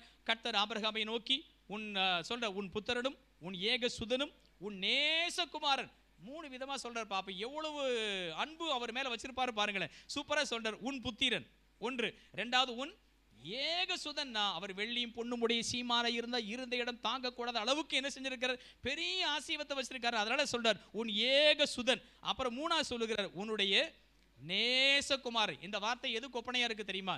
இயேசு கிறிஸ்து ஞானஸ்நானம் பெறுவார் இல்லையா? பெறும்போது அவர் சொல்லுவார்ல, இவரின் நேசகுமார் இவரில் பிதா குமாரனில் எப்படி அன்பு கூர்ந்தாரோ, சரிங்களா, பிதா குமாரனில் எப்படி அன்பு கூர்ந்தாரோ அவ்வளோ பெரிய அன்பை ஈசாக்கு தன்னுடைய மகன் மேல் வைத்திருந்தார். அல்லேலூயா. ஆபிரகாம் தன்னுடைய மகனாக ஈசாக்கு மேல அவ்வளோ பெரிய அன்பு. அதனாலதான் 3 விதமா சொல்ல இருக்கு: புத்திரன், ஏகசுதன், அப்புறம் நேசகுமாரனை கொண்டு போய் என்ன செஞ்சிருந்தா, நான் குறிக்கப்பட்ட மலையில ஒன்று மேல் அவனை தகன பலியா செலுத்திருந்தார். இப்போ இந்த சண்டே கிளாஸ்லாம் ஹிட்ஸ் அந்த நாடகம் போடுவாங்க. நாடகம் போடும்போது அப்படியே அதுக்கு தலைக்கு மாற்றி நடக்கும். ஆபிரகாமை தூக்கி பழியிட்டு ஈசாக்கு போயிடுவார். இப்போ இருக்கிற ஈசாக்கெல்லாம் அப்படி தான் இருக்கிறான். ஆனால் அன்றைக்கு ஈசாக்கும் அப்படி தான் இருந்தார், ஆபிரகாமும் அப்படி தான் இருந்தார். அல்லேலூயா. ஆபிரகாம் கண்ணை மூடிட்டு குத்திடுவார். ஆனால் குத்து வாங்குறது யாரு? ஈசாக்கு. புலிக்கு பிறந்தது பூனையாக மாறாது. இவர் 8 அடி பாஞ்சாருன்னா ஈசாக்கு 16 அடி பாயிற பெரிய விசுவாசம் ஈசாக்கு இடத்தில் இருந்தது. சரியா? அல்லேலூயா. இவர் பாட்ட குத்திடுவாரு. ஆனா குத்தினாலும் பரவாயில்லன்னு அடுத்தனை, ஏன்னா நல்ல 25 வயசு நிரம்பிய வாலிப பையன், என்ன நடக்கும் தெரியும். சரி, நம்ம மெசேஜுக்கு வருவோம். இப்ப பாருங்க, அந்த குழந்தையை பலி செலுத்துவதற்காக இங்கிருந்து போறாங்க. அந்த வேலைக்காரர்கள் கீழே நிப்பாட்டாங்க, மேலே ஏறி போறாங்க, கட்டையை தூக்கி வைக்கிறாரு. இப்ப பையனுக்கு ஒரு கேள்வி வருது. ஏன்னா அப்பா ஏற்கனவே நிறைய பலி செலுத்துறது அவர் பார்த்துக்கிட்டே இருக்கிறாரு. கேட்கிறார், ஐயா அப்பா, குத்துறதுக்கு கத்தி வச்சிருக்கீங்க, அப்புறம் எரிக்கிறதுக்கு கட்டையை வச்சிருக்கீங்க, அப்புறம் எல்லாம் இருக்கு, ஆனா தகனபடிக்கான ஆட்டுக்குட்டி எங்கே அப்பா? அப்புறம் சூப்பரா சொல்லுவார், ஒன்று சொல்லுவார், எல்லாம் கர்த்தரின் பர்வதத்தில் பார்த்து கொள்ளப்படும். அப்பவே மனுஷனுக்கு தெரிஞ்சிருக்கும், மனுஷன் என்னமோ செய்ய போறாரு, ஏதோ உள்ள வச்சிருக்காரு அப்படின்ற ஒரு சிந்தனை அவருக்கு என்ன செய்தது, வந்தது. குறிக்கப்பட்ட இடம் வந்தது. நேரம் அந்த இடத்துக்கு அவங்க போனாங்க. அப்பாவும் மகனும் சேர்ந்து கல்லெல்லாம் என்ன செஞ்சாங்க, அடுக்குனாங்க. ஏற்கனவே கீழேந்து வரும்போதே கேள்வி கேட்டுட்டாரு. இப்போ மகனுக்குள்ளேயும் ஒரு கேள்வி, அப்பாவுக்குள்ளேயும் ஒரு கேள்வி, அவருக்கு யாரை பலி செலுத்துவது என்பது கேள்வி, இவர் எப்படி நான் செய்வது என்பது கேள்வி. அப்படியே கல்லெல்லாம் அடுக்குனாங்க. அப்புறம் விரவு கட்டையெல்லாம் அடுக்குனாங்க. விரவு கட்டை அடுக்கிறதுக்கு அப்புறம் பையனை கூப்பிட்டு கையையும் காலையும் என்ன செஞ்சாரு, இப்போ கட்டுனார். ஏன்னா ஆடை பலி செலுத்தும் போது அப்படிதான் ஆபிரகாம் என்ன செய்ய கட்டுவார். அது பக்கத்துல இருந்து ஈசாக்கு பார்த்துருக்கும் போது ஈசாக்கு நல்லாவே தெரிஞ்சுட்டு, ஆடெல்லாம் ஒன்றும் கிடையாது, மனுஷன் இப்போ நம்மளை தான் என்ன செய்ய போறாரு, போட்டுத்தள்ள போறாரு அப்படின்றத அப்படியே தன்னை முழுவதுமாய் அர்ப்பணித்தார். அல்லேலூயா. சரி, இதுல ஈசாக்கை பத்தி பேச வேண்டாம், ஆபிரகாம் பத்தி பேசுவோம். ஆபிரகாம் நமக்கு டார்கெட். இப்போ எடுத்து அப்படியே கொண்டு போட்ட பின்பு அப்படியே கண்களை மூடி கையில கத்தி எடுத்து குத்த போற சமயத்தில் பரலோகத்திலிருந்து ஒரு சத்தம் கேட்டது. என்ன கேட்டது? ஆபிரகாமே, ஆபிரகாமே, பிள்ளையாண்டன் மேல் நீ கை போடாதே, நீ தேவனுக்கு பயப்படுகின்ற என்று இப்பொழுது நான் உன்னை குறித்து. ஆபிரகாமை பத்தி ஒரு சாட்சி சொல்றதுக்கு கிட்டத்தட்ட 50 வருஷம் ஆச்சு. அல்லேலூயா. 75 வயசுல வாக்குத்தத்தம் பெற்று கிட்டத்தட்ட இப்போ எவ்வளோ ஆச்சு, 50 வருஷம். 50 வருஷம் ஆனதுக்கு அப்புறம் ஆண்டவர் அருமையான ஆபிரகாமை பத்தி கத்த சாட்சி சொல்லுகிறார். நீ இப்பொழுது தேவனுக்கு பயப்படுகிறன் என்று உன்னை குறித்து நான் அறிந்திருக்கிறேன். இப்போ இதுல ஆபிரகாம் எப்படி அன்பு கூறுகிறார் என்றால், மனைவியை விட, பிள்ளையை விட ஆண்டவரை அதிகமாய் நேசித்தவர் யார் என்றால் ஆபிரகாம். அல்லேலூயா. நம்ம வாழ்க்கையில் ஆண்டவரிடத்தில் அன்பு கூறுகிறோம் என்றால் அதுக்கு இடையில எது குறுக்க நிற்காத வகையில் கர்த்தரிடத்தில் நாம் அன்பு கூறுகிறோம் என்றால் பரலோகம் நமக்கு தான். அல்லேலூயா. பழைய காலத்தில் ஒரு பாடல் பாடுவாங்க சூப்பரா, மண்ணுக்காக மாணிக்கத்தை விட்டிட மாட்டேன். மாணிக்கனா வேற மாணிக்கண்ணங்க இல்லை, நம்ம மாணிக்கமாகிய கர்த்தராய் இருக்கிற இயேசு கிறிஸ்து. அந்த இயேசு கிறிஸ்துவை நாம் என்ன செய்து விடக்கூடாது, எந்த விஷயத்துக்காக விட்டுவிட, எதை நாம் இழந்தாலும் கிறிஸ்துவை நாம் என்ன செய்து விடக்கூடாது, இழந்து விடக்கூடாது என்பது மிக மிக முக்கியமானது. இயேசு ஒரு சூப்பரா ஒரு எக்ஸாம்பிள் ஒன்று சொல்லுவார். என்ன சொல்லுவார்? நல்ல முத்தை தேடுகிற வியாபாரிக்கு பரலோக ராஜ்யம் ஒப்பாய் இருக்குது. அதில் 2 கருத்து இருக்குது. ஒன்று கிறிஸ்துவாகிய கருத்து, இன்னொன்று நாமாகிய கருத்து. முதல்ல கிறிஸ்துவாகிய கருத்தை பத்தி முதல்ல நம்ம சொல்லுவோம். ரெண்டாவது நம்மளை பத்தி சொல்லலாம். ஒரு வியாபாரி நல்ல முத்தை தேடி செல்கிறார். சரிங்களா? நல்ல முத்தை தேடி செல்கிறார். பல இடங்களில் அலைந்தார். அவர் ஒரு இடத்தில் தான் விரும்பின பிரகாரமாய் ஒரு நல்ல முத்து ஒன்று என்ன செய்தது, இருந்தது. உடனே என்ன சென்றார், தனக்குண்டான எல்லாவற்றையும் விட்டு அந்த நல்ல முத்தை மட்டும் அவர் பெற்றுக்கொண்டார். இது யார் என்றால், அந்த நல்ல முத்து யாருன்னா நாம. இது ஒரு வீவு. அந்த நல்ல முத்தை பெற்றுக்கொண்டவர் யார் என்றால் கர்த்தராய் இருக்கிற கிறிஸ்து நல்ல முத்தாகிய நம்மை பெற்றுக்கொள்வதற்காக என்ன செஞ்சார் என்றால், வானத்திலே அண்ட சராசரங்களை ஆளுகை செய்கிற கிறிஸ்து இயேசு நமக்காக எல்லாவற்றையும் துறந்தவராக சாதாரணமான மனுஷனாய் இந்த பூமியில் எல்லாவற்றையும் விட்டு நமக்காக கர்த்தர் இறங்கி வந்து நம்மை ஒரு முத்தாக கர்த்தர் மாட்டினார். இது ஒரு வீவு. இன்னொரு வீவு என்ன அப்படின்னு பார்த்தீங்கன்னா, அந்த நல்ல முத்து யாருன்னா நம்முடைய கர்த்தராய் இருக்கிற இயேசு கிறிஸ்து. தேடி போறவங்க யாருன்னா நாம. இப்போ ஒரு மனிதர் இருக்கிறார், ஒரு முத்தை தேடி செல்கிறார். நேர முத்தை போய் நேர தேடி பார்த்து நம்ம கருத்தப்புள்ளி இருக்குன்னு கருத்தப்புள்ளியிலே சொல்லிடும். கருத்தப்புள்ளியூரில் என்ன இருக்குது? ஒரு நல்ல முத்து, விரிமீன பிரகாரமாய் நல்ல முத்து ஒன்று இருக்குது. இப்ப நல்ல முத்தை கேட்கிறார். ஐயா விலை எவ்வளவு? 5 லட்சம் ரூபான்றார். 5 லட்சம் ரூபாய் பார்க்கிறார். தன்னிடத்தில் எவ்வளவு இல்லை, 5 லட்சம் ரூபாய் இல்லை. ஆனா ஏதோ தனக்கு கொஞ்சம் சொத்து சுகங்கள் இருக்குது. பார்த்தார், என்ன செய்யலாம் என்று யோசித்தார். நேர போனார். அப்பாவுக்கு ஒரு விலங்காடு ஒன்று இருந்தது. இந்த விலங்காடை விட எனக்கு எதுதான் பெரியது? நல்ல முத்து தான் பெருசு. ஏனால் ஒரு தேவனாகிய கட்டத்தை முழு இருதயம், முழு ஆத்துமா, முழு பல, முழு சிந்தனையில் அன்பு கூர்ந்தாதான் நமக்கு பரலோக ராஜ்யம் உண்டுன்றதுனால எனக்கு விலங்காடை விட எனக்கு எது முக்கியம்?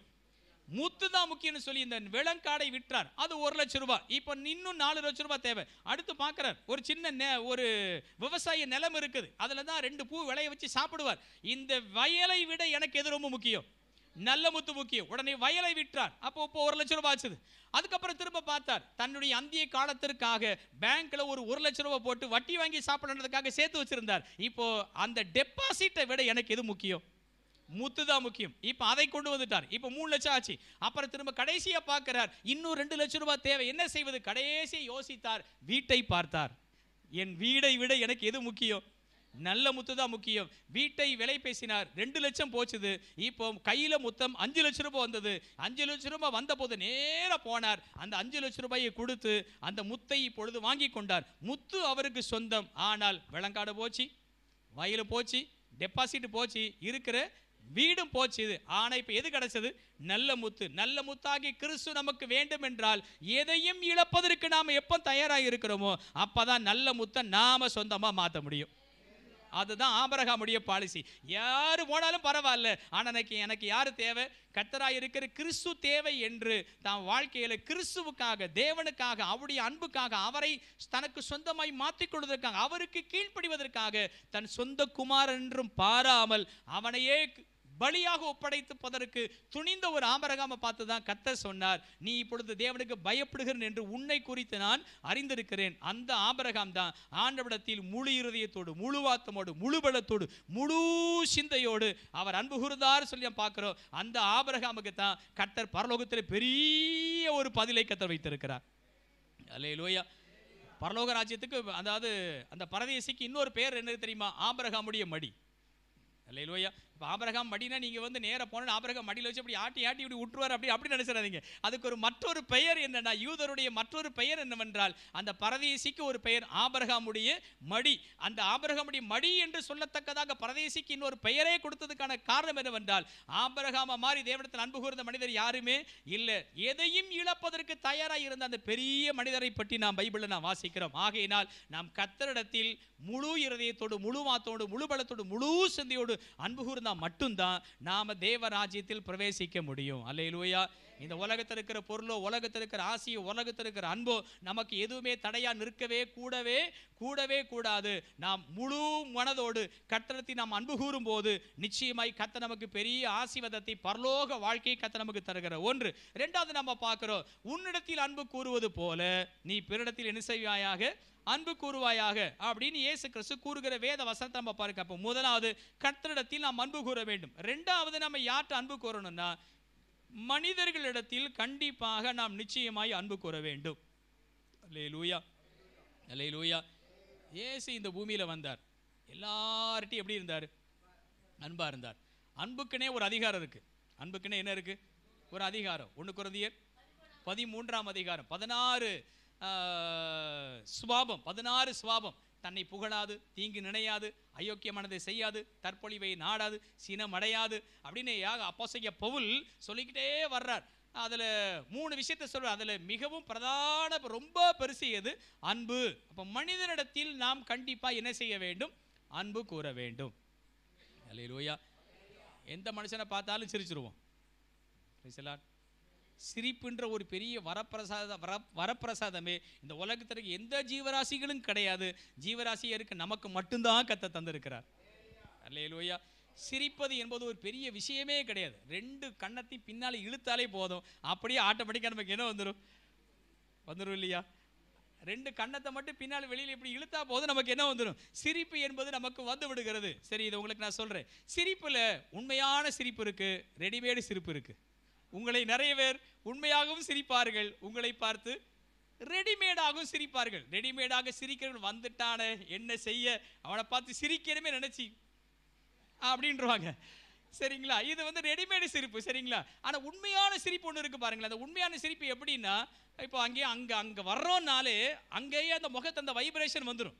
அந்த நமக்கு ரொம்ப பழகின ஆள் ஒருத்தர் வர்றாருன்னா அங்கே பார்த்த உடனே நமக்கு என்ன வந்துடும், முகத்தில் சிரிப்பு வந்துடும். அந்த ஆள்கிட்ட பேசி முடிஞ்சதுக்கு அப்புறமும் கூட அந்த சிரிப்பு நம்ம முகத்தை விட்டு என்ன செய்யாது, போகாது. அப்போ நல்லா பார்த்துக்கிட்டீங்க. இல்லை நாளையிலேருந்து பாருங்க, யாரெல்லாம் நம்மளை பார்த்து ரெடிமேடாக சிரிக்கிறா, யாரெல்லாம் நம்மளை பார்த்து உண்மை என்ன செய்கிறா, சிரிக்கிறா அப்படின்னு சொல்லி. சரி, மனிதனிடத்தில் என்ன செய்வது, அன்பு கூறுவது. இயேசுவை பாருங்களேன், அந்த அவரை காயப்பட்டு துவச்சி தொங்க போட்டது மாதிரி இயேசு கிறிஸ்து சிலுவையில் தொங்க போட்டதுக்கு அப்புறமும் கூட இயேசு ஒரு அருமையான ஒரு விஷயத்தை சொன்னார். என்ன சொன்னார் தெரியுமா? பிதாவே தாங்கள் செய்கிறது இன்னதென்று அறியாது செய்கிறார்கள், ஆகையால் அவர்களுக்கு மன்னியும் என்று சொல்லி அவரிடத்தில் அந்த நிலையிலும் அவரிடத்தில் அன்பு கூறுகிற விஷயத்தை நம்ம பார்க்கிறோம். மனிதனிடத்தில் அன்பு கூறுவது. அப்போ இயேசு கிறிஸ்து மனிதனிடத்தில் எப்படி அன்பு கூறுவதுன்றதுக்கு கீழே சூப்பராக ஒரு விளக்கம் ஒன்று என்ன செய்ய கொடுக்குறேன். இதை நம்ம பார்க்கறது ரொம்ப மிக மிக முக்கியமானது.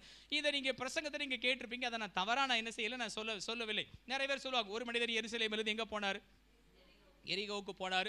ஆனால் இதனுடைய பேக்ரவுண்டு வேறு. சரிங்களா, பேக்ரவுண்டு வேறு. நீங்கள் கேட்டிருப்பீங்களான்னு எனக்கு தெரியல. இதனுடைய பின்னணியம், இதனுடைய வசனத்துடைய பின்னணியம் என்ன, நாம் இப்போ பிரசங்கம் பண்ணும்போது சொல்லுவோம். ஒரு மனிதர் எருசலேமிலிருந்து எங்கே போனார், எரிகோ போனார். எருசலேம் என்பது சபை, எரிகோ என்பது சபிக்கப்பட்ட இடம். ஒரு மனிதன் எருசலேமை விட்டு அவன் போய்விட்டால் கண்டிப்பாக கள்ளராகிய சாத்தானி கையில் அகப்பட்டு விடுவான். அப்புறம் ஒன்றும் இல்லாமல் மாற்றிடுவான். அப்புறம் குட்டியீடாக மாற்றி விடுவான். அப்புறம் நேராக கொண்டு போய் சமரியன் என்ற ரட்சகராம் இயேசு கிறிஸ்து அப்படின்னு சொல்லுவாங்களே. அதனால நம்ம ஐயா ஒரு பாட்டு பாடினாங்க, நம்ம பெர்க்மன்ஸ் ஐயா, நல்ல சமாரியன் இயேசு என்னை தேடி வந்தார் அப்படின்னு பாட்டு போடுவாங்க. நேரம் அந்த நல்ல சமாரியன் தன்னுடைய சுய வாகனத்தின் மேல் ஏற்றிக்கொண்டு சத்திரன் என்ற சபையில் கொண்டு போய் 2 பணத்தை கொடுத்து, ஒன்று பழைய ஏற்பாடு, மற்றொன்று புதிய ஏற்பாடு, இதை வைத்து விசாரித்துக்கொண்டு நான் போயிட்டு நான் மறுபடியும் திரும்ப என்ன செய்வேன், வரும்போது அதை இனி அதிகமாய் செலவு பண்ணி இருந்தா நான் உங்களுக்கு கொடுப்பேன்னு சொல்லி ஒரு ஆவிக்குரிய பிரசங்கத்தை பற்றி நம்ம கேட்குறோம். அது ரொம்ப ஓகே நல்லது, அதை நான் குறை சொல்லவில்லை. ஆனால் இதில் ஒரு முக்கியமான ஒரு விஷயத்தை இயேசு இதற்குள் தேவன் என்ன பண்ணியிருக்கிறாரு, கர்த்தர் வைத்திருக்க. எப்படி நாம் மனிதனிடத்தில் என்ன செய்வது, அன்பு கூறுவது. நாம இப்போ வருவோம். ஒரு மனிதன் எருசலேம் வந்து எங்க போறாரு, இப்போ எரிகோவுக்கு போறார். எருசலேம் என்பது தேவனுடைய வீடு. சரிங்களா, தேவனுடைய வீடு. அந்த எருசலேம் வந்து முதலாவது ஒரு மனிதர் போகிறார். அப்படியே போய்கிட்டே இருக்க சமயத்தில் கள்ளர் கையில் என்ன செய்யப்பட்டார், அகப்பட்டார். கள்ளர்னா உண்மையான கள்ளர். சரிங்களா, உண்மையான கள்ளர் கையில் அகப்பட்டார். வஸ்திரத்தை உரிந்தார். அப்புறம் குற்றுயிராக மாற்றப்பட்டார். வஸ்திரத்தை ஏன் உரிந்தார் அப்படின்னா, அந்த காலத்துல இப்ப இல்லை, அந்த காலத்துல வஸ்திரம் மிக மேன்மையானது. ஏன்னா அந்த வஸ்திரத்தில் இருக்க தங்க ஜருகு நிறைய இருக்கும்.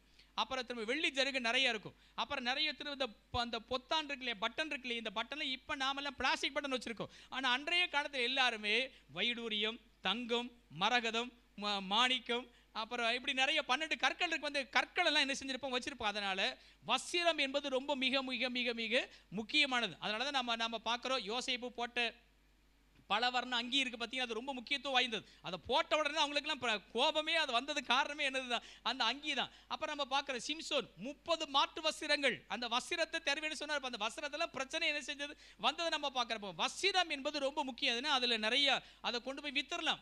எப்படி இப்போ பட்டுச்சலை வாங்கினா அதை விற்பாங்க, அதே மாதிரி அதில் நிறைய அதில் என்ன சொல்றதுன்னா நிறைய விலைக்கு போகும். அது வந்து மதிப்பு உள்ளது அந்த வஸ்திரம் ஆகினால தான் என்ன பண்றாங்க, வஸ்திரத்தை என்ன செஞ்சாங்க, உரிந்தார்கள். தன் வஸ்திரம் போகிறதே என்பதற்காக அவர் வந்து போராட நிமித்தமாய் அவர் காயப்பட்டு போனார். சரியா, இப்போ எருசலேமிலிருந்து ஒருத்தர் போறார். இப்போ இயேசு சொல்லப்பட்ட அந்த காலத்தின்படி நம்ம பார்க்க போனா, அப்போ யார் இருக்காங்க, யூதர்கள் தான் இருக்கிறாங்க. அப்போ எருசலேமிலே ஒரு யூதன் இருக்கிறாங்க. கவனிங்க, எருசலேமில் ஒரு யூதன் போற வழியில கள்ளர் கையில் அகப்பட்டு வஸ்திரத்தை இழந்து காயப்பட்டு இப்பொழுது குற்றுயிராக கிடக்கிறார். இப்பொழுது அந்த வழியா இப்போ முதல்ல யார் வருகிறார் என்றால், முதல்ல ஒரு ஆசாரியன் வருகிறார். சரியா, ஆசாரியன் யாரு, எருசலேமுடைய தேவாலயத்தில் கர்த்தருடைய ஊழியத்தை பிரதானமாக செய்கிற சொல்லப்போனால் பெரிய பாஸ்டர் வச்சுக்கோங்களேன், அந்த மேலான போதகர் வருகிறார். இந்த மேலான போதகர் வரும்போது தான் சபையில் இருக்கிற ஒரு விசுவாசி இப்போ என்ன பண்றாரு, இப்போ நல்லா புரிஞ்சுக்கிட்டாரு. சபையில் இருக்கிற ஒரு விசுவாசி இப்போ என்ன செய்யறாரு, இப்போ காயப்பட்டு கிடக்கிறார். காயப்பட்டு கிடந்தா உடனே இப்போ என்ன செய்யணும், உதவி செய்ய விடாதான் முக்கியம். அதான் மனிதனிடத்தில் அன்பு கூறுவாயாக. அதை தான் இயேசு சொல்றார், உன்னிடத்தில் அன்பு கூறுவது போல பிறரிடத்தில் என்ன செய்வாயாக, அன்பு கூறுவாயாக. அப்ப ஆசாரியன் பார்த்துட்டு என்ன பண்றாருன்னா, ஒரு ஓரமா என்ன செஞ்சிட்டாரு, ஒரு ஓரமா அவர் போயிட்டார். போனதுக்கு அப்புறம் கொஞ்சம் கழிச்சு இப்ப லேவியன் வருகிறார்.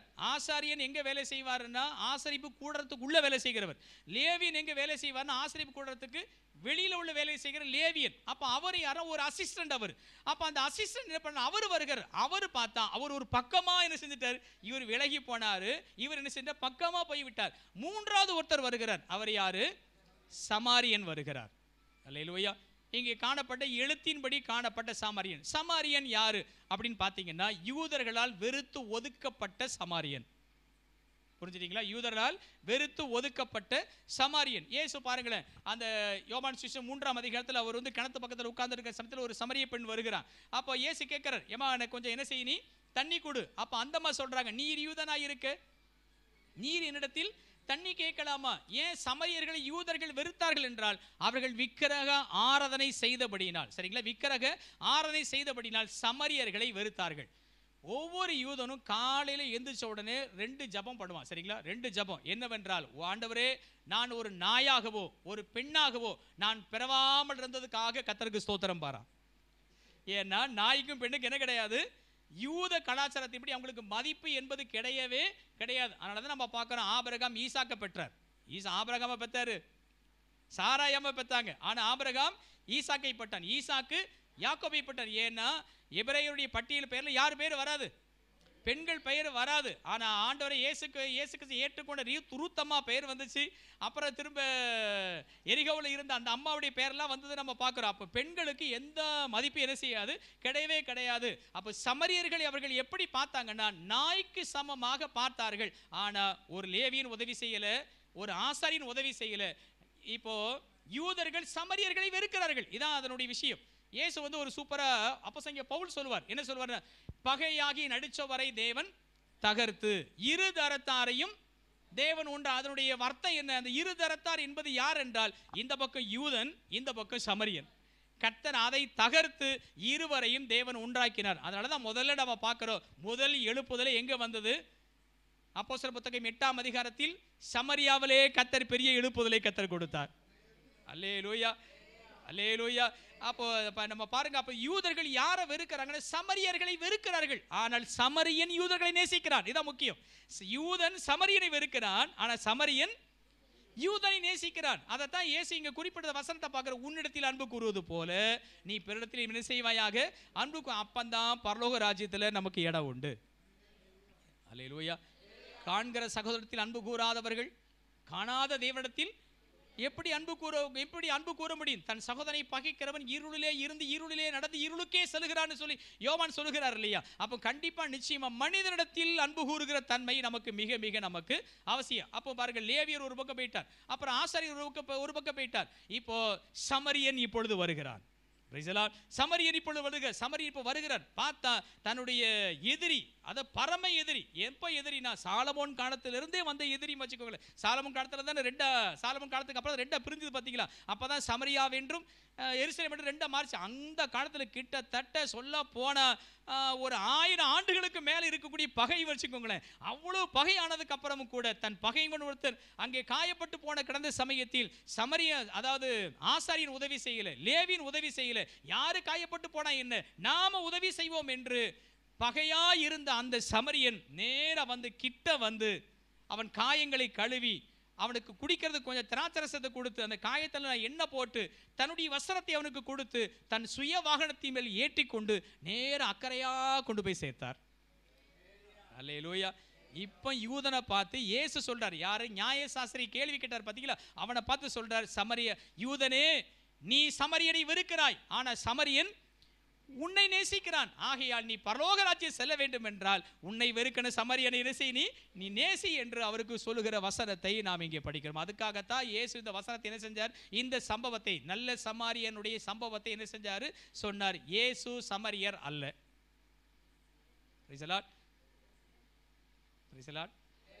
நம்ம பெருமை செய்ய பாட்டை குறைச்ச மாதிரி இருந்துடக்கூடாது.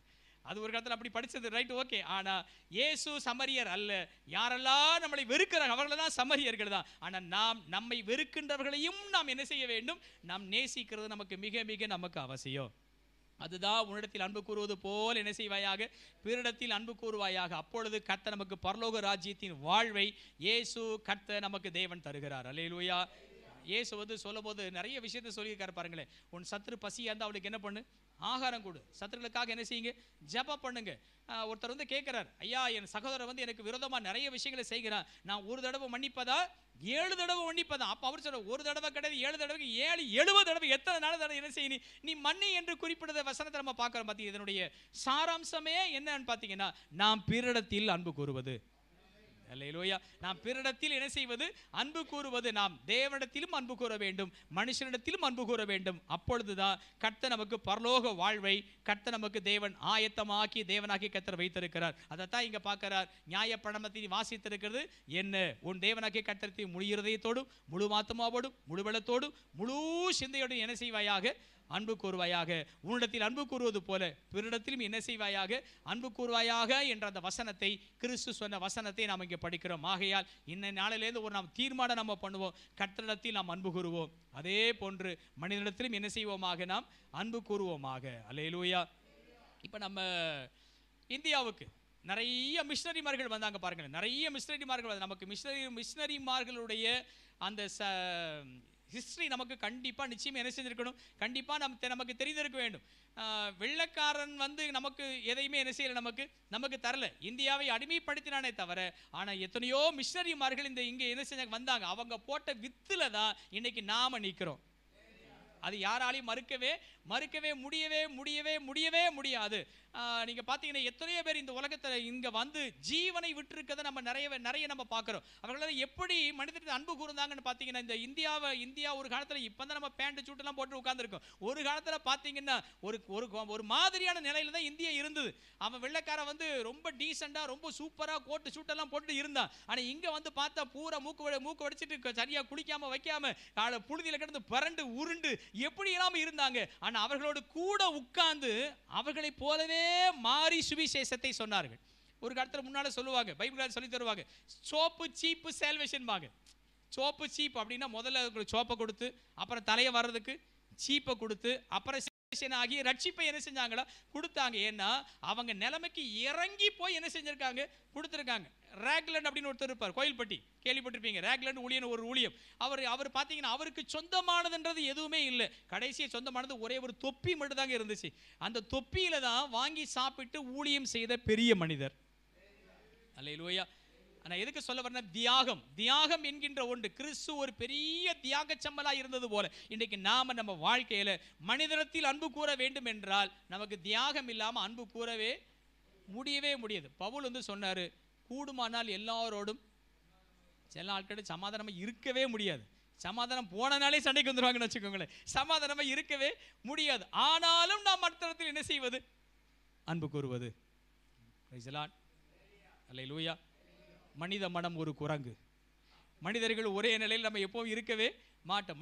மனிதர்களுக்குள் இருக்கக்கூடிய ஒரு பெரிய சுபாவம் என்னன்னு பார்த்தீங்கன்னா, சுயநலமாகவே என்ன செய்வது, இருப்பது. இப்போ சொல்லும் போது ஒரு புத்தகத்தில் படித்த ஒரு கதைன்னு வச்சுக்கோங்களேன். கதை ஒன்று ஞாபகம் வருது. ஒரு மனுஷருக்கு ஒரு நாள் காட்டுக்கு போனோன்னு அவருக்கு ரொம்ப ஆசையாக இருந்துதான். சரி, காட்டில் போய் நம்ம போகணும்னு சொல்லி காட்டுக்கு போனார். காட்டுக்கு போகிற சமயத்தில் திடீர்னு புலி உருமொழி சத்தத்தை கேட்டார். உடனே பார்த்தா புலி அவர் விரட்டின உடனே வேகமாக இருக்கு, நல்ல மறையற தெரிஞ்சுது. வேகமாக கடை என்ன பண்ணிட்டாருன்னா, ஒரு சின்ன மரத்தில் ஏறி மேலே போயிட்டார். அப்போ புலி கீழே உட்காந்துருக்கு. கீழே உட்காந்து சொல்லிச்சா, நீ என்ன இப்போனாலும் எப்படினாலும் கண்டிப்பாக என்ன செய்யணும், கீழே இறங்கி வரணும். வரும்போது மாமனை உடனே சாப்பிட்றேன்னு உட்காந்துருக்கார். அப்போ இருக்கும்போது அங்கே ஒரு மனித குரங்கு ஒன்று, ஒரு குரங்கு ஒன்று அங்கே இருக்குது. அப்போ நேராக இருந்த உடனே சொல்லிச்சா, குரங்கை பார்த்து சொல்லிச்சா, குரங்கே நீ அந்த மனிதன் என்ன செய்ய, நீ கீழே தள்ளி விடு அப்படின்னு சொல்லிச்சான். அப்போ குரங்கு சொல்லிச்சான், அதெல்லாம் முடியாது அப்படின்னு சொல்லிச்சான். ரைட், அப்படியே உட்கார்ந்தா 2 பேருக்கு தூக்கம் வந்து அப்படியே தூங்கி கொண்டே இருக்கிறாங்க. திடீர்னு மனிதன் முழித்து விட்டான். நேராக புலி வந்து மனுஷனை பார்த்து சொல்லிச்சான், எப்பா நான் உன்னை விட்டுருதேன், குரங்கு இப்போ தூங்கிட்டு இருக்குது, பேசாம நீ அதை கீழே தள்ளிடு, நான் பேசாம சாப்பிட்டுருதேன், உன்னை நான் விட்டுருதேன். உடனே மனுஷன் குரங்கை தள்ளி விட்டான். குரங்கு பொத்து நினைச்சது கீழே விழுந்தது. புலி பிடிச்சது சொல்லிச்சு, பாத்தியா நீ மனுஷனுக்கு என்ன செஞ்ச, இனி இதை உதவி செஞ்ச, ஆனால் ஒன்றை தள்ளி விட்டு தான் பார்த்தியா அப்படின்னு சொன்ன உடனே அது குரங்க சாப்பிடலை. இப்போ புலி சொல்லிச்சான், நீ நேராக மேலே போய் என்ன செய், அவனை நீ கீழே தள்ளி, எனக்கு அவன் தான் எனக்கு வேணும்னு சொல்லி விட்டுட்டு நேராக குரங்கு மேலே போச்சது. மனுஷன் கிடுகிடுன்னு போய் உட்காந்துருந்தான். அங்கே போய் உட்காந்து சொல்லிச்சான், உனக்கு எனக்கு நிறைய என்ன இருக்குது, வித்தியாசம் இருக்குது. நீ தள்ள மாதிரி ஒன்று நான் தள்ள மாட்டேன், என்னிடத்தில் அடைக்கலமாய் வந்தவனை நான் தள்ளவே மாட்டேன்னு குரங்கு சொல்லிச்சான். சரி, அப்போ மனுஷன் எப்பவுமே எதாதான் இருக்கிறான், சுயநலமாகவே நான் என்ன செய்கிறேன், யாரு சாப்பிட்டா நம்ம வயிறு என்ன செய்யட்டும், நிறைஞ்சா போதும். நம்ம இந்த இப்போ கொரோனா வந்ததில்ல, 2020 கொரோனா வந்தது இல்லையா? கொரோனா வந்ததா? வந்தது. நேர கடைக்கு போனா ஒரு கடையில் ஒரு சாமா இருக்காது. ஏன்னா எல்லாரும் ஒரு மாசத்துக்கு வாங்கிட்டு போயிட்டாங்க. நான் சொல்றது புரியுது அவங்களுக்கு? யாரு வாங்கினாங்களே வாங்கல, நம்ம வாங்கிறோம்னு சொல்லி முதல்ல என்ன செய்யணும், அவ்வளவு பேரும் வாங்கிட்டு போயிட்டாங்க. பின்னால வந்தவங்களுக்குலாம் என்ன செய்யல, ஜாமா கிடைக்கல. நான் எதுக்கு சொல்ல வரேன், மனிதன் சுயநலம் உள்ளவர்களாகவே வாழுகிற நாம தேவனுடைய பிள்ளைகளை இருக்க நாம் பிறர் நலம் வாழ்ந்து பிறர் மேல் நாம் அன்பு கூறுவோமாக. சொல்லப்போனா நம்மளை பகைக்கிற இடத்திலும் அன்பு கூறுவோமாக, நமக்கு தீங்கு செய்கிற இடத்திலும் என்ன செய்வோமா, அன்பு கூறுவோமாக. ஏன்னா இந்த பிரமாணத்தை நம்ம நிறைவேற்றினதா நாம் தேவராஜ்யத்தில் நாம் பிரவேசிக்க முடியும். அல்லேலூயா, அல்லேலூயா. இப்போ நான் திரும்ப வருவோம். கேட்கிறார், நித்திய ஜீவனை சுதந்திரித்துக் கொள்வதற்கு நான் என்ன செய்ய வேண்டும் கேள்வி கேட்டபோது கர்த்தர் சொல்கிறார், உன் தேவனாகிய கர்த்தருக்கு முழு இருதயத்தோடு, முழு ஆத்துமாவோடு, முழு பலத்தோடு, முழு சிந்தையோடு என்ன செய்வாயாக, அன்பு கூறுவாயாக. இரண்டாவது கற்பனை, உன்னிடத்தில் அன்பு கூறுவது போல பிறரிடத்தில் என்ன செய்வாயாக, அன்பு கூறுவாயாக. ஆகையினால் நாம் ஆபிரகாம் மாதிரி கட்டடத்தில் என்ன செய்வோம், அன்பு கூறுவோம். இரண்டாவதாக நல்ல அந்த சமரியரை போல பகைக்கிறவர்கள் மேலும் நாம் அன்பு கூறுவோம். கர்த்தர் நமக்காக பரலோக ராஜ்யத்தை கர்த்தர் ஆயத்த பண்ணி வைத்திருக்கிறார். அப்படியே நம்ம எல்லாரும் கண்ணை மூடுவோமா? நம்ம எல்லாரும் தெய்வ சமூகத்தில் கண்களை மூடி ஹல்லேலூயா, ஓ பிரைஸ் தி லார்ட், உமக்கு நாங்கள் நன்றி செலுத்துகிறோம் ஆண்டவரே. எல்லாரும் கர்த்தரை துதிங்களே, எல்லாரும் கர்த்தரை துதிங்களே. ஹல்லேலூயா, ஹல்லேலூயா. மகிமை நிறைந்த தேவன், மகிமை நிறைந்த தேவன், கர்த்தர் வாக்கு மாறாதவர். அப்படி எழுமி நிற்போமா? நம்ம எல்லாரும் எழுமி நின்று நல்ல ஒரு வசனத்தை நாம் கேட்டோம், நல்ல ஒரு வசனத்தை நாம் கேட்டோம். இயேசு சொன்னார், மனம் திரும்புங்கள், பரலோக ராஜ்யம் சையமாய் இருக்குது என்று. நம்மளை எல்லாரையும் அந்த தேவன் இருக்கக்கூடிய அந்த இடத்திற்கு நம்மளை கூட்டிக் கொண்டு போக வேண்டும் என்பதே அந்த தேவனுடைய விருப்பமாய் இருக்கு. இயேசு சொன்னார், நான் போய் உங்களுக்காக ஒரு வாசஸ்தலத்தை ஆயத்த பண்ண போகிறேன், நான் வந்து உங்களை மறுபடியும் நான் கூட்டி சேர்ப்பேன் என்று.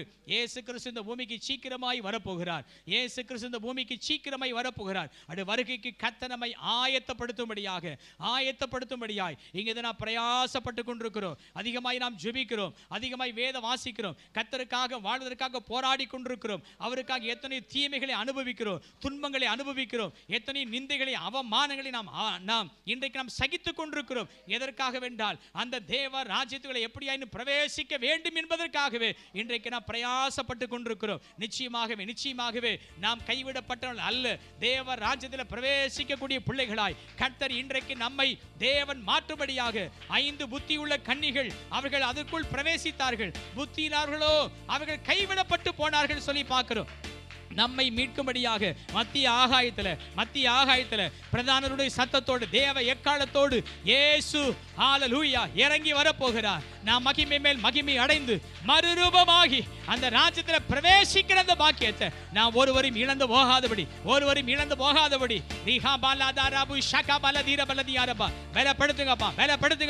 பலப்படுத்துங்கப்பா என் ஆவிய, என்னுடைய ஆன்மாவை, என் சரீரத்தை உமக்கு பிரியமாய் கர்த்தர் மாற்றுங்க.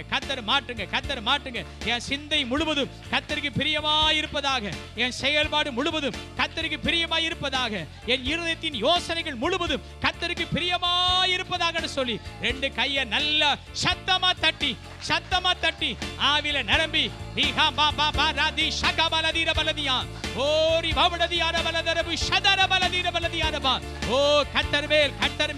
கர்த்தாவே உங்க வல்லமை, உங்க பலன், உங்க சகாயம் எங்களை பரிபூர்ணமாய் நிரப்பட்டும். அன்பினால் நிரப்பு.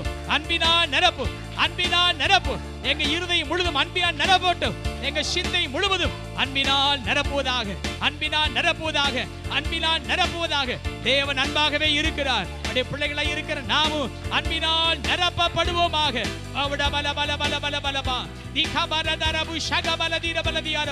ஹல்லேலூயா. முழு இருதயத்தோடு, முழு ஆத்துமாவோடு, முழு பலத்தோடு, முழு சிந்தையோடு கர்த்தரின் அன்பு கூறும்படியாய் ஆபிரகாமை போன்ற அந்த ஆபிரகாம் கர்த்தர் மேல வச்ச அந்த தேவ அன்பு எங்கள் மேல் ஊற்றப்படட்டும் ஐயா, எங்கள் மேல் ஊற்றப்படட்டும் ஆண்டவரே. சிலுவையிலே சிந்தப்பட்ட பரிசுத்த இரத்தத்தின் மூலமாய் எங்க இரத்த நாளங்களுக்குள்ள தேவ அன்பு ஊற்றப்படுவதாக. தேவ அன்பு ஊற்றப்படட்டும் ஐயா.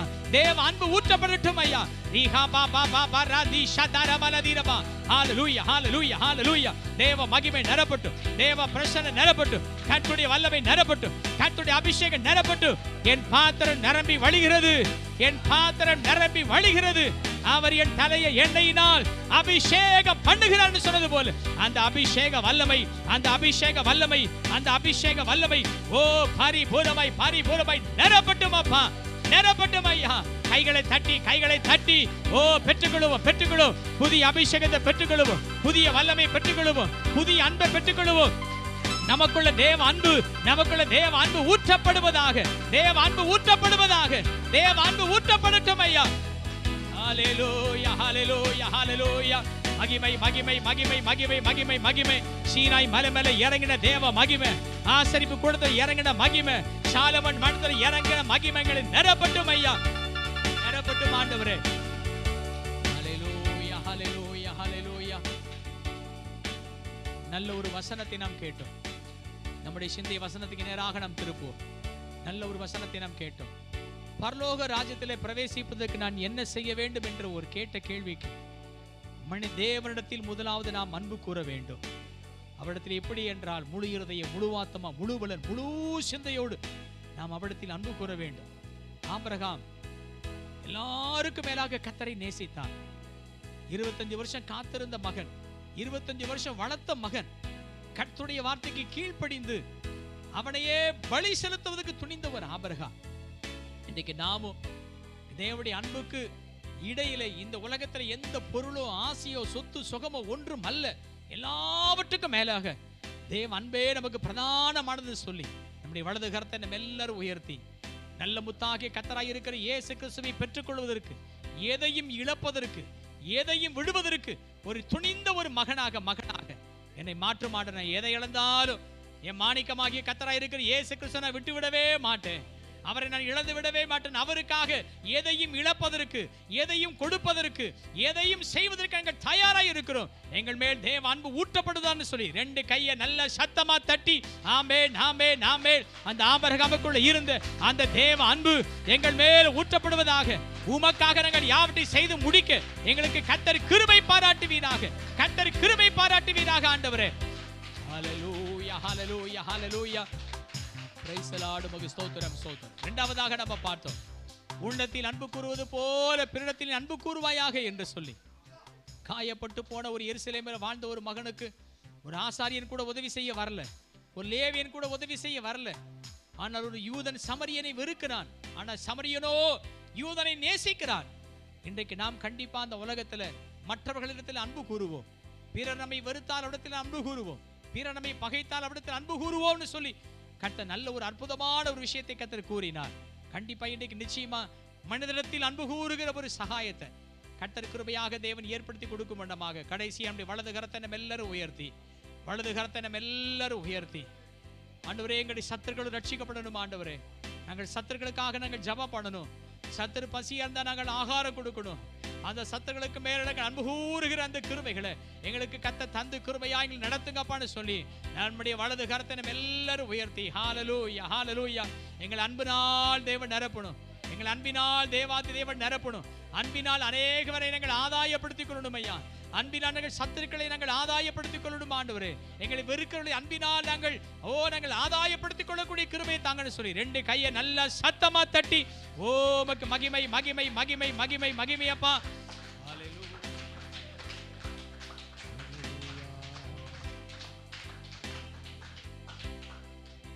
ஆண்டவர் நிச்சயமாகவே இன்றைக்கு இந்த 2ஆம் நாள் உபவாச கூடுகை முடிவில் ஆண்டவர் ரொம்ப நல்ல திட்டமாக தெளிவாக ஆண்டவர் பேசியிருக்கிறார்.